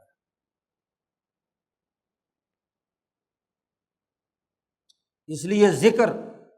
اصول البر میں ایک بنیادی اصول ہے، اسی لیے تمام اولیاء اللہ اور علماء ربانیین حضور سے لے کر اب تک ذکر کو انسانی حجاب کے دور کرنے اور اللہ کے ساتھ تعلق قائم کرنے کے لیے بروئے کار لاتے رہے ہیں۔ دوسرا بر میں سے ایک دعا بھی ہے، الدعاء۔ شاہ صاحب کہتے ہیں کہ یہ دعا جو ہے فَإِنَّهُ يَفْتَحُ بَابًا عَظِيمًا مِنَ الْمُحَاضَرَةِ، اللہ کے حضور تک پہنچنے کے لیے یہ دعا ایک بہت بڑا دروازہ کھول دیتی ہے۔ اسی لیے کہا گیا کہ الدعاء مخ العبادہ، دعا جو ہے وہ عبادت کا مغز۔ یہ دعا انسان میں اللہ رب العالمین کی احتیاج، کہ اللہ کی طرف انسان محتاج ہو کر مانگ رہا ہے، اور مکمل فرما برداری پیدا کرتی ہے فی جمیع الحالات، تمام حالات میں، بین عینیہ، اس کی آنکھوں کے سامنے یہ دعا اللہ کی طرف اپنی محتاجگی کا اظہار کرتی ہے، جیسا کہ قرآن پاک میں بھی کہا گیا یا ایھا الناس انتم الفقراء الی اللہ، اے لوگو تم سب اللہ کے محتاج اور فقیر ہو۔ تو احتیاج کی کیفیت یہ ظاہر کرتی ہے، اور اسی کو نبی اکرم صلی اللہ علیہ وسلم نے فرمایا کہ الدعاء مخ العبادہ، دعا عبادت کا مغز ہے، اس کا خلاصہ اور جوہر ہے۔ اس سے یہ بات واضح ہو گئی کہ پہلے ممکن حد تک جتنے کام ہو سکتے ہیں آپ کی طاقت اور توانائی سے وہ آپ کریں گے، پھر دعا ہوگی تو وہ دعا کہلاتی ہے۔ اگر اس کے مطلوبہ تمام اعمال و اہداف آپ نے نہیں کیا اور خالی دعا پڑھ رہے ہیں، تو دعا وہ جو پڑھی جاتی ہے آج کل جیسے پڑھتے ہیں ہم اوپرے دل کے ساتھ، یہ وہ دعا نہیں ہے جو نتیجہ پیدا کرتی ہے۔ دعا کا تعلق قلب سے ہے، اس لیے دعا فعل القلب ہے، دل کا، قلب کا عمل ہے، دل کا فعل ہے۔ شاہ صاحب کہتے ہیں وَهُوَ شَبَحُ تَوَجُّهِ النَّفْسِ إِلَى الْمَبْدَأِ بِصِفَةِ الطَّلَب، انسان بہت ہی طلب کے ساتھ اپنا مبدأ جو اصل ہے جہاں سے آیا ہے ادھر اپنے نفس کو متوجہ کرنے کا ایک واسطہ بنتا ہے، ایک شبیہ بنتی ہے، ایک حالت اور کیفیت طاری ہوتی ہے۔ الذی هو السر فی جلب الشیء المدعو الیہ، یہی وہ راز ہے جس کی وجہ سے مانگی گئی چیز انسان کو حاصل ہوتی ہے۔ جب وہ چیز مانگتا ہے تو دراصل اس لیے ملتی ہے اسے کہ انسان اس شے کو بنانے والے ابتدائی مرکز کو جھنجھوڑتا ہے، عرش الہی تک پہنچتی ہے اس کی دعا، اور مظلوم کی دعا اگر عرش تک پہنچ جاتی ہے وَلَوْ كَانَ كَافِرًا، اگرچہ وہ کافر ہی کیوں نہ ہو، تو مسلمان کی دعا وہ عرش کو کیوں نہیں ہلاتی؟ تو اصل مبدأ، ہر چیز کا ایک مبدأ ہے۔ پیچھے شاہ صاحب بحث کر چکے ہیں کہ ہر وہ چیز جو دنیا میں وجود عرضی رکھتی ہے اس کے پیچھے اس کا ایک وجود مثالی اور وجود روحانی، وجود عرشی، وجود تکوینی ہے۔ تو دراصل جب دعا مانگتا ہے اور وہ کسی وجود عرضی کو چاہتا ہے کہ یہ چیز مجھے ملے، تو اس کی جو اصل مبدأ ہے جہاں سے وہ وجود میں آیا ہے اس کو جب جھنجھوڑتا ہے اپنی دعا سے، تو وہیں سے حرکت ہوتی ہے اور وہ حرکت کے ذریعے سے وہ چیز آپ تک پہنچتی ہے۔ یہ دعا کی بنیادی لاجک ہے، اس لیے اس دعا کے ذریعے سے ایک دروازہ کھلتا ہے اللہ اور بندے کے درمیان۔ تیسری اہم ترین چیز جو انسان کے لیے بر میں سے ہے وہ تلاوت القرآن، قرآن حکیم کی تلاوت، و استماع المواعظ، اور قرآن حکیم کے موضوعات پر جو مواعظ، واعظ و نصیحت کا سننا ہے، وہ بھی انسان کے لیے نیکی کا ایک دروازہ کھولتا ہے۔ شاہ صاحب کہتے ہیں جو آدمی قرآن حکیم کی تلاوت کی طرف دل سے متوجہ ہو، اپنے کان ادھر متوجہ کر لے، اور وَمَكَّنَهُ مِن نَفْسِهِ، قرآنی آیات کا پیغام اس کے دل میں گھر کر جائے، اس کے دل کے اندر اپنا ٹھہر جائے، تو ان صبغ بحالات الخوف والرجاء والحیرہ فی عظمت اللہ تعالی، تو اس کے اندر اللہ کے ساتھ تعلق قائم کرنے کے حالات کا رنگ چڑھنا شروع ہو جاتا ہے۔ اللہ کا ڈر، اللہ کی امید، اللہ کی اس کائنات کی وسعت کو دیکھ کر حیرانی اور پریشانی کہ اتنی بڑی کائنات کا اتنا وسیع و عریض نظام چلانے والا یہ اللہ کی ذات۔ تو تلاوت قرآن حکیم سے کائنات کا پورا نظام، اس پر غور و فکر اور تدبر کا دروازہ کھلتا ہے۔ والاستغراق فی منت اللہ وغیرہ، اللہ کے جو احسانات دنیا میں اس کائنات کی تخلیق کے سلسلے میں ہے، اس میں جب انسان کو استغراق حاصل ہوتا ہے، انسان اس میں غرق ہوتا ہے، تو اس کے سامنے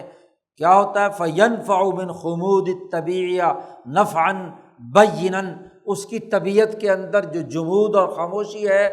ہاں جی، اس کو جو اس کے اندر جمود طاری ہو چکا ہے، اس کو وہ توڑ دیتا ہے۔ اور وَيُعِدُّ النَّفْسَ لِفَيْضَانِ الْوَانِ مَا فَوْقَهَا، تلاوت قرآن حکیم عالم بالا کے رنگ کے فیضان سے انسانی نفس اور روح کے اندر استعداد پیدا کرتی ہے۔ وَلِذَلِكَ كَانَ أَنْفَعَ شَيْئًا فِي الْمَعَادِ، آخرت میں اس سے زیادہ نفع بخش کوئی چیز نہیں ہے۔ تلاوت قرآن حکیم کا سب سے زیادہ فائدہ معاد میں ہوگا، کیونکہ خود قرآن ایک تجلی ہے، اور جب اس تجلی کے ساتھ انسانی روح کو انسان اپنی روح کو وابستہ کر دیتا ہے، اس کے ساتھ ملصق کر دیتا ہے، تو آخرت میں اس روح کی بقا ہی ہے، کیونکہ جسم تو مٹی مٹی ہو کر یہاں ریزہ ریزہ ہو جائے گا، اس روح کا آگے تمام مراحل سے گزرنا، اور اس روح کے ساتھ اگر قرآن وابستہ ہے تو اس کو وہاں سب سے زیادہ نفع ہوگا۔ اور وَهُوَ قَوْلُ الْمَلَكِ لِلْمَقْبُورِ لا دریت ولا تلیت، قبر میں وہ فرشتہ جو سزا دے رہا ہوگا، وہ اس کا جملہ یہاں نقل کیا ہے، حدیث کا ایک ٹکڑا یہاں پر بخاری کی یہ حدیث لائے ہیں کہ جب اس کو سزا دیتا ہے، جب اس سے پوچھا جاتا ہے نا کہ نبی اکرم صلی اللہ علیہ وسلم کے بارے میں کہ کون ہے، تیرا دین کیا ہے، وغیرہ وغیرہ، اور جب کوئی جواب نہیں دیتا تو کہتے ہیں ما دریت ولا تلیت، ایک تو تجھے کچھ پتہ آتا نہیں ہے، دوسرا تو نے کبھی قرآن کی تلاوت نہیں کی، اس لیے تلاوت نہیں کی تو سزا بھگتنے کے لیے تیار ہو جا۔ اسی لیے وفی القرآن تطہیر للنفس عن الہیئات السفلیہ، انسانی نفس کو پست قسم کی عادتوں اور اطوار سے پاکیزہ بنانے میں قرآن سے بڑھ کر کوئی اور چیز نہیں ہے۔ نبی اکرم صلی اللہ علیہ وسلم نے فرمایا لِكُلِّ شَيْءٍ مِثْقَلَةٌ وَمِثْقَلَةُ الْقَلْبِ تِلَاوَةُ الْقُرْآنِ، ہر چیز کو سیقل کرنے کا ایک آلہ ہوتا ہے، ریگ مار مار کر زنگ اتارنے کا ایک آلہ ہوتا ہے، تو دل کے زنگ کو دور کرنے کا سب سے بہترین آلہ تلاوت القرآن،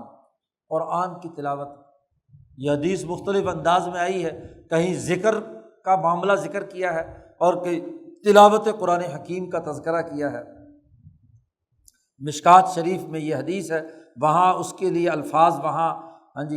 ذکر اللہ کے بھی آئے ہیں، ثقالۃ القلوب ذکر اللہ۔ چوتھی چیز جو اصول البر میں سے ہے، وہ رشتہ داروں اور پڑوسیوں کے حقوق ادا کرنا، صلۃ الارحام والجیران، خونی رشتہ داروں کے حقوق ادا کرنا اور اپنے پڑوسیوں کے حقوق ادا کرنا، وحسن المعاشرہ مع اہل القریہ و اہل الملہ، جو اپنے ملک میں بسنے والے لوگ ہیں ان کے ساتھ اچھا معاملہ کرنا، بہترین معاشرہ تشکیل دینا، اور اہل الملہ جو آپ کی ملت پر ایمان لانے والے، ملت ابراہیمیہ حنیفیہ پر، ان کے ساتھ اچھا معاملہ کرنا۔ وفک العانی بالاعتاق، کسی قوم کو غلامی سے نجات دلانا، یہ بھی اصول البر میں ایک اہم ترین اصول ہے، اس کو آزادی کے لیے جد و جہد اور کوشش کرنا۔ فإن ذلک اس لیے کہ یہ تمام کام بھی رحمت اور طمانینت نازل کرنے کا سبب بنتے ہیں۔ جب کسی قوم کو غلامی سے نجات دلائی جائے، کسی بستی کے لوگوں کے ساتھ اچھے طریقے سے معاشرے کی تشکیل کی جائے، پڑوسیوں کے اور رشتہ داروں کے حقوق ادا کیے جائیں، تو یہ سب کام اللہ کی رحمت کو نازل کرنے کے لیے انسانوں میں استعداد پیدا کرتے ہیں۔ اور شاہ صاحب کہتے ہیں کہ جب یہ کام ہوتے ہیں تو اسی کے نتیجے میں بہا یتم نظام الارتفاق الثانی والثالث، ارتفاق ثانی اور ثالث کا نظام انہیں امور کے کرنے سے پورا ہوتا ہے کہ جب قومیں غلامی سے نجات حاصل کریں، آزادی اور حریت پیدا ہو، ان کے ساتھ اچھا معاشرہ قائم کیا جائے، رشتہ داروں اور پڑوسیوں کے حقوق ادا کیے جائیں، تو ارحام اور جیران، پڑوسیوں اور رشتہ داروں کے حقوق ادا کرنے سے ارتفاق ثانی مکمل ہوتا ہے، اور قوموں میں اچھا معاشرہ قائم کرنے اور انہیں سے غلامی سے نجات دلانے سے ارتفاق ثالث کا نظام بہتر بنتا ہے۔ اور جب کسی معاشرے میں لوگ ارتفاق ثانی اور ثالث کو درست کر لیں تو شاہ صاحب کہتے ہیں وَبِهَا يُسْتَجْلَبُ دَعْوَةُ الْمَلَائِكَةِ، فرشتوں کی دعا اسی حوالے سے قبول ہوتی ہے۔ پیچھے آپ نے باب ذکر الملأ الاعلیٰ میں پڑھا تھا کہ فرشتے جو دعا مانگتے ہیں ان میں ایک اہم ترین دعا یہ بھی ہے کہ اے اللہ ان انسانیت کو عدل و انصاف فراہم کر، ان میں سے ظلم کو مٹا دے، ان کو آزادی اور حریت عطا کر۔ تو گویا کہ ان فرشتوں کی وہ دعائیں گویا کہ قبول ہو جاتی ہیں، اور جو انسان یہ کام کرتے ہیں ظلم مٹانے کا، عدل و انصاف قائم کرنے کا، غلامی سے نجات دلانے کا، اس کے لیے مالا اعلیٰ کے فرشتے دعا کرتے ہیں۔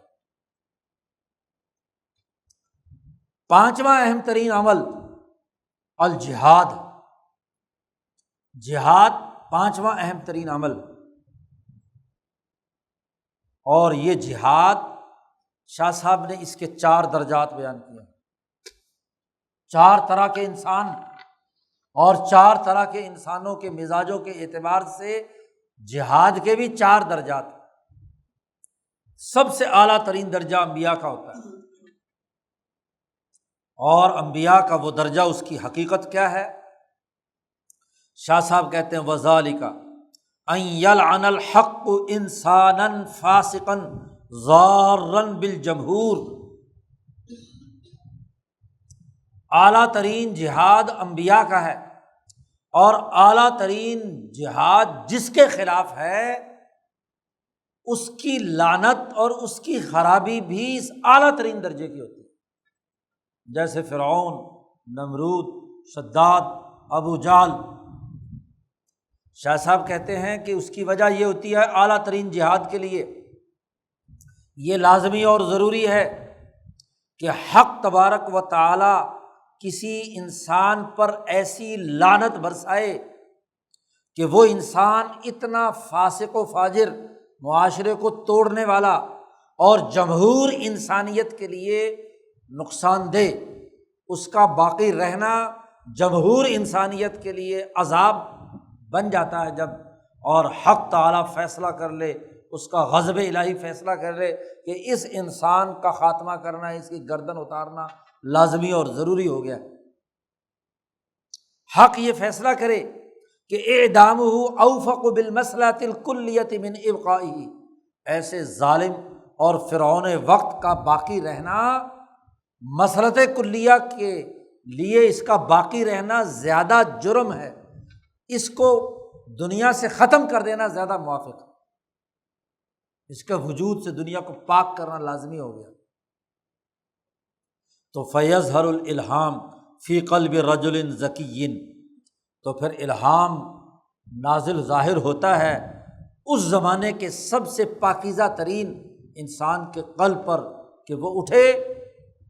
اور لیقتلہ، اس کو قتل کر دے۔ جیسے موسیٰ کے قلب میں یہ جوش پیدا ہوا، حق تبارک و تعالیٰ کا براہ راست الہام ہوا کہ فرعون کو غرق کرے، اس لیے اذهب الی فرعون انہ طغی، اب سزا کا وقت آ گیا، اس لیے ایسے فرعون سے کلمہ پڑھنے کی دعوت نہیں دی، کہا ان ارسل معنا بنی اسرائیل، آزادی دو، نبی اکرم صلی اللہ علیہ وسلم کے قلب میں الہام ہوا کہ ابو جہل کا خاتمہ ہونا چاہیے۔ اس کے نتیجے میں کیا ہوتا ہے؟ اس نبی کے قلب میں غضب الہی بھڑک اٹھتا ہے۔ فَيَنبَجِسُ مِنْ قَلْبِهِ غَضْبٌ، ایسا غضب بھڑکتا ہے کہ جس کا سبب اس کا طبیعی یا نفسانی خواہش نہیں ہوتی۔ کیوں؟ کہ اس وقت وہ اللہ کے کسی کام کو پورا کرنے کے لیے اللہ کے ہاتھ میں ایک آلہ کار ہوتا ہے، وہ فانین فی من مرادہ، اللہ کی مراد میں وہ فنا ہوتا ہے، باقین بمراد الحق، حق تبارک و تعالیٰ کی مراد کے لیے باقی ہوتا ہے، اور اللہ کی رحمت اور نور کے اندر وہ مزمحل ہو چکا ہوتا ہے۔ چنانچہ وہ اٹھ کھڑا ہوتا ہے اور اس ظالم فرعون کی، نمرود کی، اس شداد کی، اس فرعون کی، اس ابو جہل کی گردن اتار دیتا ہے۔ اور جیسے ہی وہ انسانوں کا سب سے دشمن ترین انسان قتل ہوتا ہے تو انسانیت کو نفع پہنچتا ہے، ممالک اور قومیں اس کے ذریعے سے آزادی حاصل کرتی ہیں، انسانیت اور جمہور کو اس سے فائدہ ہوتا ہے۔ اعلیٰ ترین جردے کا جہاد انبیاء کا ہوتا ہے، اس میں ان کی خواہش نفس کا کوئی عمل دخل نہیں ہوتا۔ یہ انبیاء کے ایسے متبعین جو اللہ کی مراد میں فنا ہو کر کام کرتے ہیں، جیسے حضرت علی کا واقعہ آپ حضرات نے سنا کہ دشمن کو گرا لیا، سینے پہ بیٹھ گئے، گردن کاٹنے لگتے ہیں تو اس نے منہ پر تھوک دیا، تو طبیعت کا انتقام بھی آ گیا تو فوراً چھوڑ دیا۔ کیوں؟ کہ پہلے جو کچھ کام کر رہے تھے وہ اللہ کی مراد میں فنا ہو کر تھا، اور جب ان کی توہین کی اور اس کے نتیجے میں تبھی غصہ آیا تو غضب الہی کے ساتھ غضب نفسانی بھی شامل ہو گیا۔ تو اس لیے غضب نفسانی کی بنیاد پر قتل کرنا جائز نہیں، تو وہ الگ ہو کر اس کو چھوڑ دی۔ تو سب سے اعلیٰ ترین جہاد وہ ہے جو غضب الہی کی بنیاد پر ہو، کسی نفسانی طبعی تقاضے کے تحت نہیں ہو، اور یہ اعلیٰ ترین انسانوں کا، انبیاء اور صدیقین کا طریقہ جہاد ہے۔ اس کے بعد دوسرا درجہ کسی نبی کے صحابہ کا بطور جماعت کے دشمن کے مقابلے میں جہاد کرنا ہے۔ وَيَتْلُوهُ، دوسرے درجے کا یہ ہے کہ اللہ نے فیصلہ کیا کہ کسی بہت بڑی سلطنت کا خاتمہ کرنا ہے، قیصر کا خاتمہ کرنا ہے، کسریٰ کا خاتمہ کرنا ہے، فرعونی نظام کا خاتمہ کرنا ہے۔ ان یقضی اللہ نے فیصلہ کیا کہ ایسی حکمرانی کو ختم کرنا ہے جو ظالم ہے۔ مدن جائرتن، جائر ظالم کو کہتے ہیں، جائرہ ظالم ریاستیں،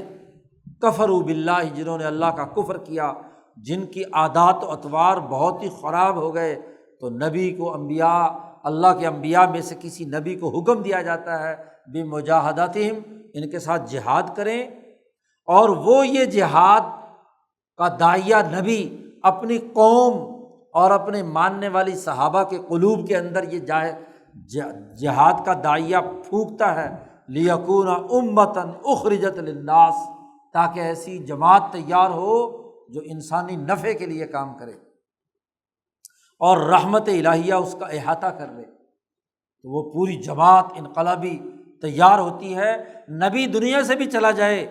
تو وہ نبی کے قائم مقام بن کر وہ پوری جماعت قیصر و کسریٰ کے خاتمے کے لیے میدان عمل میں ہوتی ہے۔ یہ جہاد کا دوسرا درجہ تھا جو خلفائے راشدین کے زمانے میں ہوا۔ وَيَتْلُوهُ، اس کے بعد تیسرا درجہ ایک اور ہے، اور وہ یہ ہے، یاد رکھو یہ دو درجے ختم ہو چکے ہیں۔ نبی دنیا سے گئے تو پہلا درجہ بھی ختم، اور نبی کی تربیت یافتہ جماعت جو صرف اور صرف نبی کے نائب اور جانشین بن کر کام کرنے والی ہے، وہ خلافت راشدہ پر ختم ہو چکا۔ اب جہاد کا اگر کوئی طریقہ باقی رہا ہے تو وہ صرف اور صرف اور صرف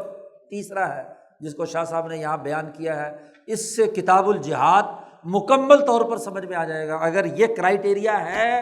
تو پھر تو وہ جہاد کہلائے گا، اور اگر یہ نہیں ہے تو وہ جہاد نہیں ہوگا۔ اس نے بس جہاد کے مسئلے کو کھول کر بیان کر دیا شاہ صاحب نے. کیا کہا؟ بیتلوہ. تیسرا درجہ یہ ہے کہ ان یطلع قوم بالرأی الکلی علی حسن ان یذبوا انفسا سبعیہ عن المظلومین. تیسرا درجہ مظلوموں سے ظلم ختم کرنے کے لیے مفاد عامہ کے لیے کام کرنا کا والا عمل ہو تو وہ جہاد کہلائے گا. الرأی الکلی، کہ کسی قوم کو یہ اطلاع ہوئی، اور یہ اطلاع کیسے ہوئی؟ بالرأی الکلی، اجتماعی مفاد عامہ کے تناظر میں اس نے جائزہ لیا، کسی قوم نے، کسی جماعت نے، اور رائے کلی کے تقاضے کے مطابق مفاد عامہ یا اجتماعی مفاد کے تقاضے کے تناظر میں اس کو یہ بات محسوس ہوئی، اس چیز کو انہوں نے اچھا جانا کہ مظلومین پر جو ظالم درندے موجود ہیں، انفس سبعیہ، درندہ صفت انسان جو مظلومین پر ظلم کر رہے ہیں، ان کو راستے سے ہٹائیں. وَإِقَامَةِ الْحُدُودِ عَلَى الْعُصَاة، اور نافرمانوں پر حدود قائم کریں اور منکرات سے لوگوں کو روکیں. اور اس کام کے نتیجے میں فَيَكُونُ سَبَبًا لِأَمْنِ الْبِلَادِ وَطُمَانِينَتِهِمْ، اس کے نتیجے میں اس ملک میں امن قائم ہو جائے اور لوگ اطمینان کی زندگی بسر کریں، اور اللہ ان کے اعمال پر ان کا شکر ادا کرے، ان کی توبہ قبول کرے. وہ جہاد ہوگا. یعنی جس جہاد کے نتیجے میں ظلم ختم ہو، ملک اور قوم میں امن قائم ہو، لوگ اطمینان کی زندگی بسر کریں، وہ جہاد ہوگا، ورنہ فساد ہوگا. بڑا سخت معیار شاہ صاحب نے بیان کر دیا. یہ نیکی کہلائے گی، اور یہ نیکی اجتماعی مفاد کے مطابق ہو تو پھر تو نیکی ہوگی،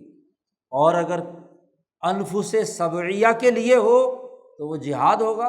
فساد ہوگا. وہ سوسائٹی میں امن کے بجائے بد امنی پیدا کرنے کا ذریعہ بن جائے، وہ سوسائٹی میں عام انسانوں کی اطمینان کے بجائے خوف کا ذریعہ بن جائے تو اسے جہاد کہیں گے. خلافت راشدہ کے بعد، یعنی نبی اور نبی کی براہ راست تربیت یافتہ جماعت کے بعد جتنے بھی جہاد ہیں وہ اگر اس معیار پر ہیں تو درست جہاد کہلائیں گے، ورنہ فساد کہلائیں گے. شاہ صاحب کی اسی عبارت کو لے لو اور بنو امیہ کے زمانے سے لے کر آج 2019 تک کے تمام جنگوں اور لڑائیوں کا جائزہ لے لو کہ اگر کسی جنگ کے نتیجے میں، کسی لڑائی کے نتیجے میں مفاد عامہ بہتر ہوا، ممالک میں امن قائم ہوا، اطمینان اور سکون حاصل ہوا انسانیت کو، عام انسانیت کو، تو وہ جنگ جہاد ہے، ورنہ فساد ہے. دو ٹوک کرائٹیریا ہے. عجیب لوگ ہیں، آیات اور احادیث نبی اور صحابہ کے لیے اور فٹ کی جاتی ہیں یہاں انفرادی مفاد کے لیے. اس سے زیادہ تحریف قرآن میں اور کیا ہوگی؟ اس سے زیادہ تحریف جہاد کی آیات اور احادیث میں اور کیا ہوگی؟ تو تیسری قسم شاہ صاحب نے جہاد کی بیان کی ہے کہ رائے کلی کی اساس پر آپ فیصلہ کریں، اجتماعی مفاد کے تناظر میں دیکھیں کہ کیا اس کے نتیجے میں درندہ صفت انسانوں کا خاتمہ ہو رہا ہے، ریاست میں امن قائم ہو رہا ہے، اطمینان قائم ہو رہا ہے. ذرا افغانستان کو دیکھ لو، رائے کلی کا تقاضا یہ تھا، کیا وہاں امن البلاد ہوا یا اطمینان انسانیت ہوا، یا افغانی مزید تباہی اور بربادی اور آج بھی بد امنی کی حالت میں ہے، تو اس کو جہاد کیسے کہیں گے؟ اور پھر نتیجہ، شاہ صاحب نے نتیجے کے لیے بھی دو معیارات قائم کیے ہیں کہ اس ملک میں امن قائم ہو چکا ہو اور اس میں اطمینان کا سسٹم بن چکا ہو، لوگ اطمینان کی نیند سوتے ہوں. خلفائے راشدین والا جہاد تو خلفائے راشدین تک ختم ہو گیا، معاملہ ختم. بعد کے تمام جہاد اس معیار پر اترتے ہیں تو ٹھیک ہے، تو اللہ ان کے عمل کو قبول کر لیتا ہے. اب یہ عمل کسی الہام سے نہیں ہوا، الہام یا نبی کو ہے یا نبی کی تربیت یافتہ جماعت کو ہے.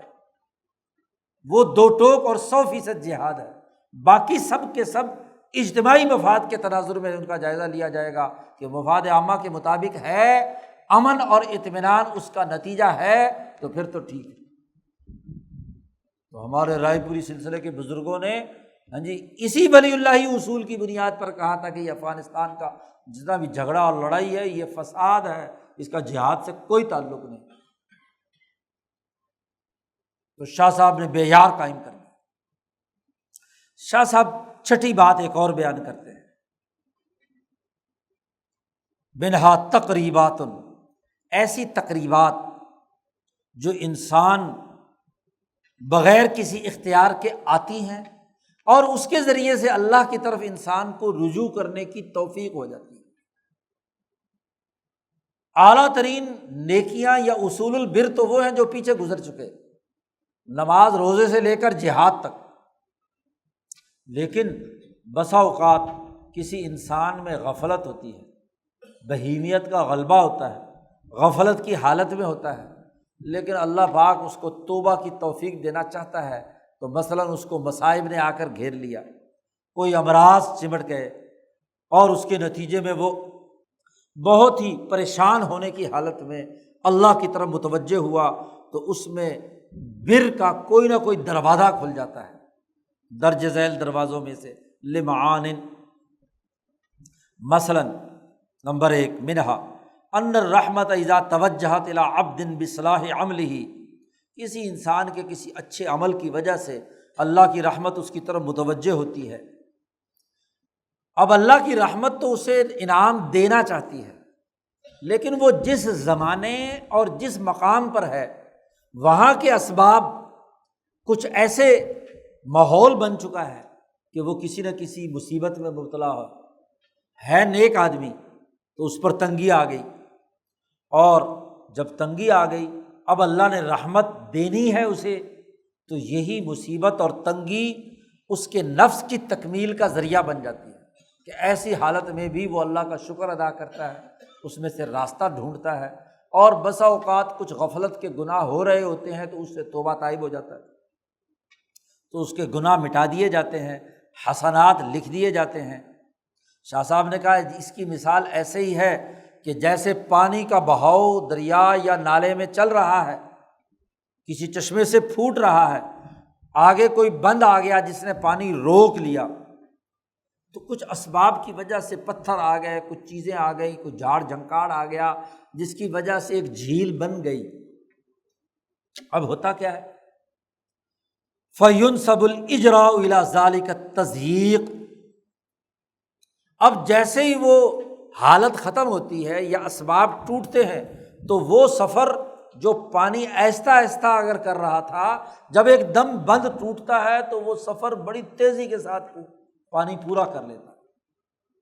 تو یہ آدمی جس پر کوئی تنگی اور مصیبت آئی، اس نے کچھ وقت کے لیے اگرچہ رحمت اور شفقت کا دروازہ بند کیے رکھا، لیکن جتنا پانی رحمت کا جمع ہوتا گیا اتنا ہی جیسے ہی یہ مرض یا سبب ختم ہوتا ہے تو اتنی تیزی کے ساتھ اس کی روح پرواز کرتی ہے نیکیوں کے کاموں کی طرف۔ وَالسِّرُّ فِيهِ الْمُحَافَظَةُ عَلَى الْخَيْرِ النَّسَبِ، یا شاہ صاحب نے فلسفہ بیان کر دیا کہ اس کا راز بھی یہ ہے کہ اللہ دنیا میں کوئی نتیجہ جب پیدا کرتا ہے تو مصلحت کلیہ یا خیر نسبی کی بنیاد پر کرتا ہے کہ اس زمانے میں جو تمام اسباب ہیں وہ بھی نہ ٹوٹے اور وہ نتیجہ بھی پیدا ہو جائے۔ اس پر تفصیلی گفتگو پہلے ایک دفعہ ہو چکی ہے۔ دوسری اہم ترین تقریبات میں سے یہ بھی ہے کہ ایک مومن کو اگر کچھ مصائب حاصل ہوں، شدت کے ساتھ اس کو مصیبتوں نے گھیر لیا ہو، اتنا کہ ضاقت علیہ الارض بما رحبت، زمین تمام تر وسعت کے اس پر تنگ ہو چکی ہو، لیکن ہے مومن، تو اس کے نتیجے میں اس کے اندر حجاب طبع تھا کوئی یا حجاب رسم تھا، وہ ان مصیبتوں اور ان آزمائشوں کی وجہ سے ٹوٹ جاتا ہے، اور اس کا دل اللہ کے علاوہ ہر چیز سے کٹ جاتا ہے، وہ اللہ کے سامنے گر گڑاتا ہے اور اللہ کی طرف متوجہ ہوتا ہے۔ جیسا کہ وہ 3 صحابی غزوہ تبوک کے موقع پر جنہوں نے کیا ہے اپنی فصلوں کا معمولی سا لالچ طبیعت کا تھا اور اس کی طرف ان کا حجاب پایا جاتا تھا، لیکن پکے مخلص تھے، مومن تھے۔ 40 دن تک ان سے جب مقاطعہ کیا تو ان کے تمام حجابات، جہاں قرآن نے یہیں پر کہا ذاقت بہم الارض بما رحبت، کہ زمین تنگ ہو گئی اپنے تمام تر وسعتوں کے باوجود، تو وہ ان صحابہ کے تمام حجابات ٹوٹ گئے، توبہ قبول ہوئی۔ تو اللہ پاک نے بھی کہہ دیا وعلی الثلاثۃ الذین خلفوا، اور توبہ کے آگے توبہ کا ذکر آ گیا، لقد تاب اللہ، اللہ پاک نے ان کی توبہ قبول کر لی۔ لیکن اس کے مقابلے میں کافر، وہ جو چیز اس سے ضائع ہو چکی ہے اسی کے اندر منہمک رہتا ہے، دنیا کی زندگی میں غوطہ زن رہتا ہے، یہاں تک کہ جو ایک ہی وقت میں گرفت میں آتا ہے اور سب سے زیادہ مصیبت میں مبتلا ہو کر سیدھا جہنم میں پہنچ جاتا ہے۔ تو گویا کہ اس مومن کے لیے وہی تقریب بن گئی، اس کے حجابات کو توڑنے کا ذریعہ بن گئی۔ اس لیے حضور صلی اللہ علیہ وسلم نے فرمایا کہ اگر کسی انسان کو کوئی مصیبت پہنچتی ہے تو اس کے گناہ ایسے جھڑتے ہیں جیسے درخت سے پت جھڑ کے موسم میں پتے جھڑتے ہیں،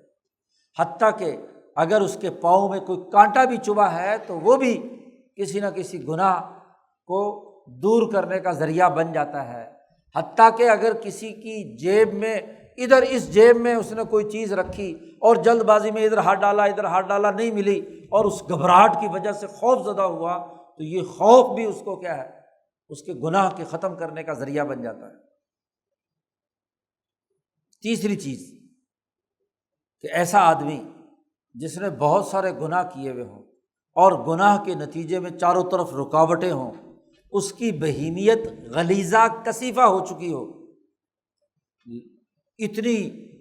طاقتور بہیمیت ہو گئی کہ ملکیت دبی ہوئی ہے، لیکن اچانک کیا ہوا کہ اس کو مرض لاحق ہو گیا، کمزور پڑ گیا، اس کے جسم میں اتنی غذا اور توانائی جا نہیں رہی جتنی ٹوٹ کر بکھر رہی ہے، بدل ما یتحلل نہیں ہو رہا پورے طریقے سے، تو اضمحل کثیر من الحامل، اور اس کے اندر اضمحلال پیدا ہو گیا، اس محمول کے اندر کمی پیدا ہو گئی، تو اس کا نتیجہ کیا ہوتا ہے؟ بہیمیت ٹوٹ جاتی ہے، اس بیماری کے حالت میں ملکیت بلند ہوتی ہے، اس کو توبہ کی توفیق ہو جاتی ہے، اپنے گناہوں پر ندامت پیدا ہوتی ہے، تو یہ مرض اس کے لیے ایک تقریب بن گیا نیکی کی طرف آنے کا۔ کما نرا، جیسا کہ ہم دیکھتے ہیں کہ ایک مریض آدمی جو بہت ہی کمزور ہو جائے تو اس کی شہوت بھی دور ہو جاتی ہے، اس کا غصہ بھی ختم ہو جاتا ہے، اس کی جو غصے والے اخلاق اور رویے ہیں وہ بھی تبدیل ہو جاتے ہیں، اور بہت ساری پہلی باتیں بھول چکا ہوتا ہے، گویا کہ ہے ہی نہیں۔ تو جیسے بہیمیت کمزور پڑتی ہے تو بہیمیت سے متعلق تمام رویے بھی کیا ہے، ختم ہو جاتے ہیں۔ چوتھی بات شاہ صاحب نے کہا تقریبات میں سے یہ بھی ہے کہ ایک مومن جس نے اپنی بہیمیت کو اپنی ملکیت سے کچھ توڑ لیا، جدا کر لیا، اور پھر دنیا میں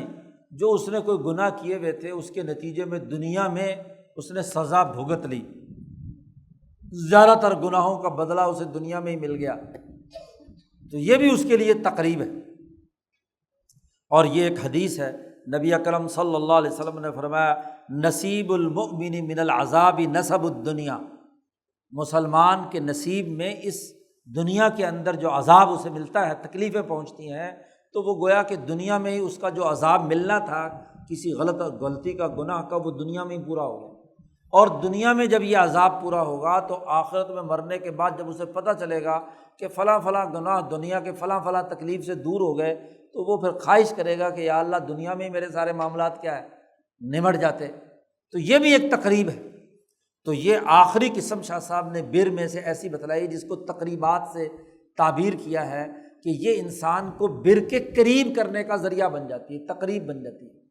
ورنہ پہلے جتنے اصول بیان کیے ہیں وہ اصل اصول ہیں، جس میں نماز سے لے کر بلکہ توحید سے شروع کیا ہے شاہ صاحب نے، اصول البر، توحید، رسالت اور ایمان بصفات اللہ وغیرہ سے شروع کر کے جہاد تک، وہ اصل اصول البر ہیں۔ جو جماعت ان پر قائم ہوتی ہے وہ دنیا اور آخرت میں کامیاب ہوتی ہے۔ یہاں تک شاہ صاحب نے اس مبحث میں جو اصول البر تھے وہ بیان کر دیے۔ تو 5ویں مبحث کا عنوان تھا مبحث البر والاسم، بر سے متعلق جو اصول ہے اس کی ایک تعریف کی تھی شروع میں شاہ صاحب نے مقدمے میں، 4 بنیادی دائروں سے تعلق رکھنے والا بر کی تعریف کی تھی، اور اس کے اساس پر جتنے بر کے اصول تھے وہ یہاں تک بیان کر دیے۔ اگلے باب سے اگلے چند 3-4 ابواب میں شاہ صاحب نے طبقات الاسم بیان کیے ہیں کہ مبحث الاسم کیا ہے، تو وہاں اسم کی پیچھے تعریف کی تھی، اسے یاد کر کے آنا، تو پھر اگلے یہ ابواب سارے سمجھ میں آئیں گے۔ اللہ تعالیٰ ہمیں شاہ صاحب کی باتوں کو سمجھنے اور عمل کرنے کی توفیق عطا فرمائے۔ اللہم صلی علی محمد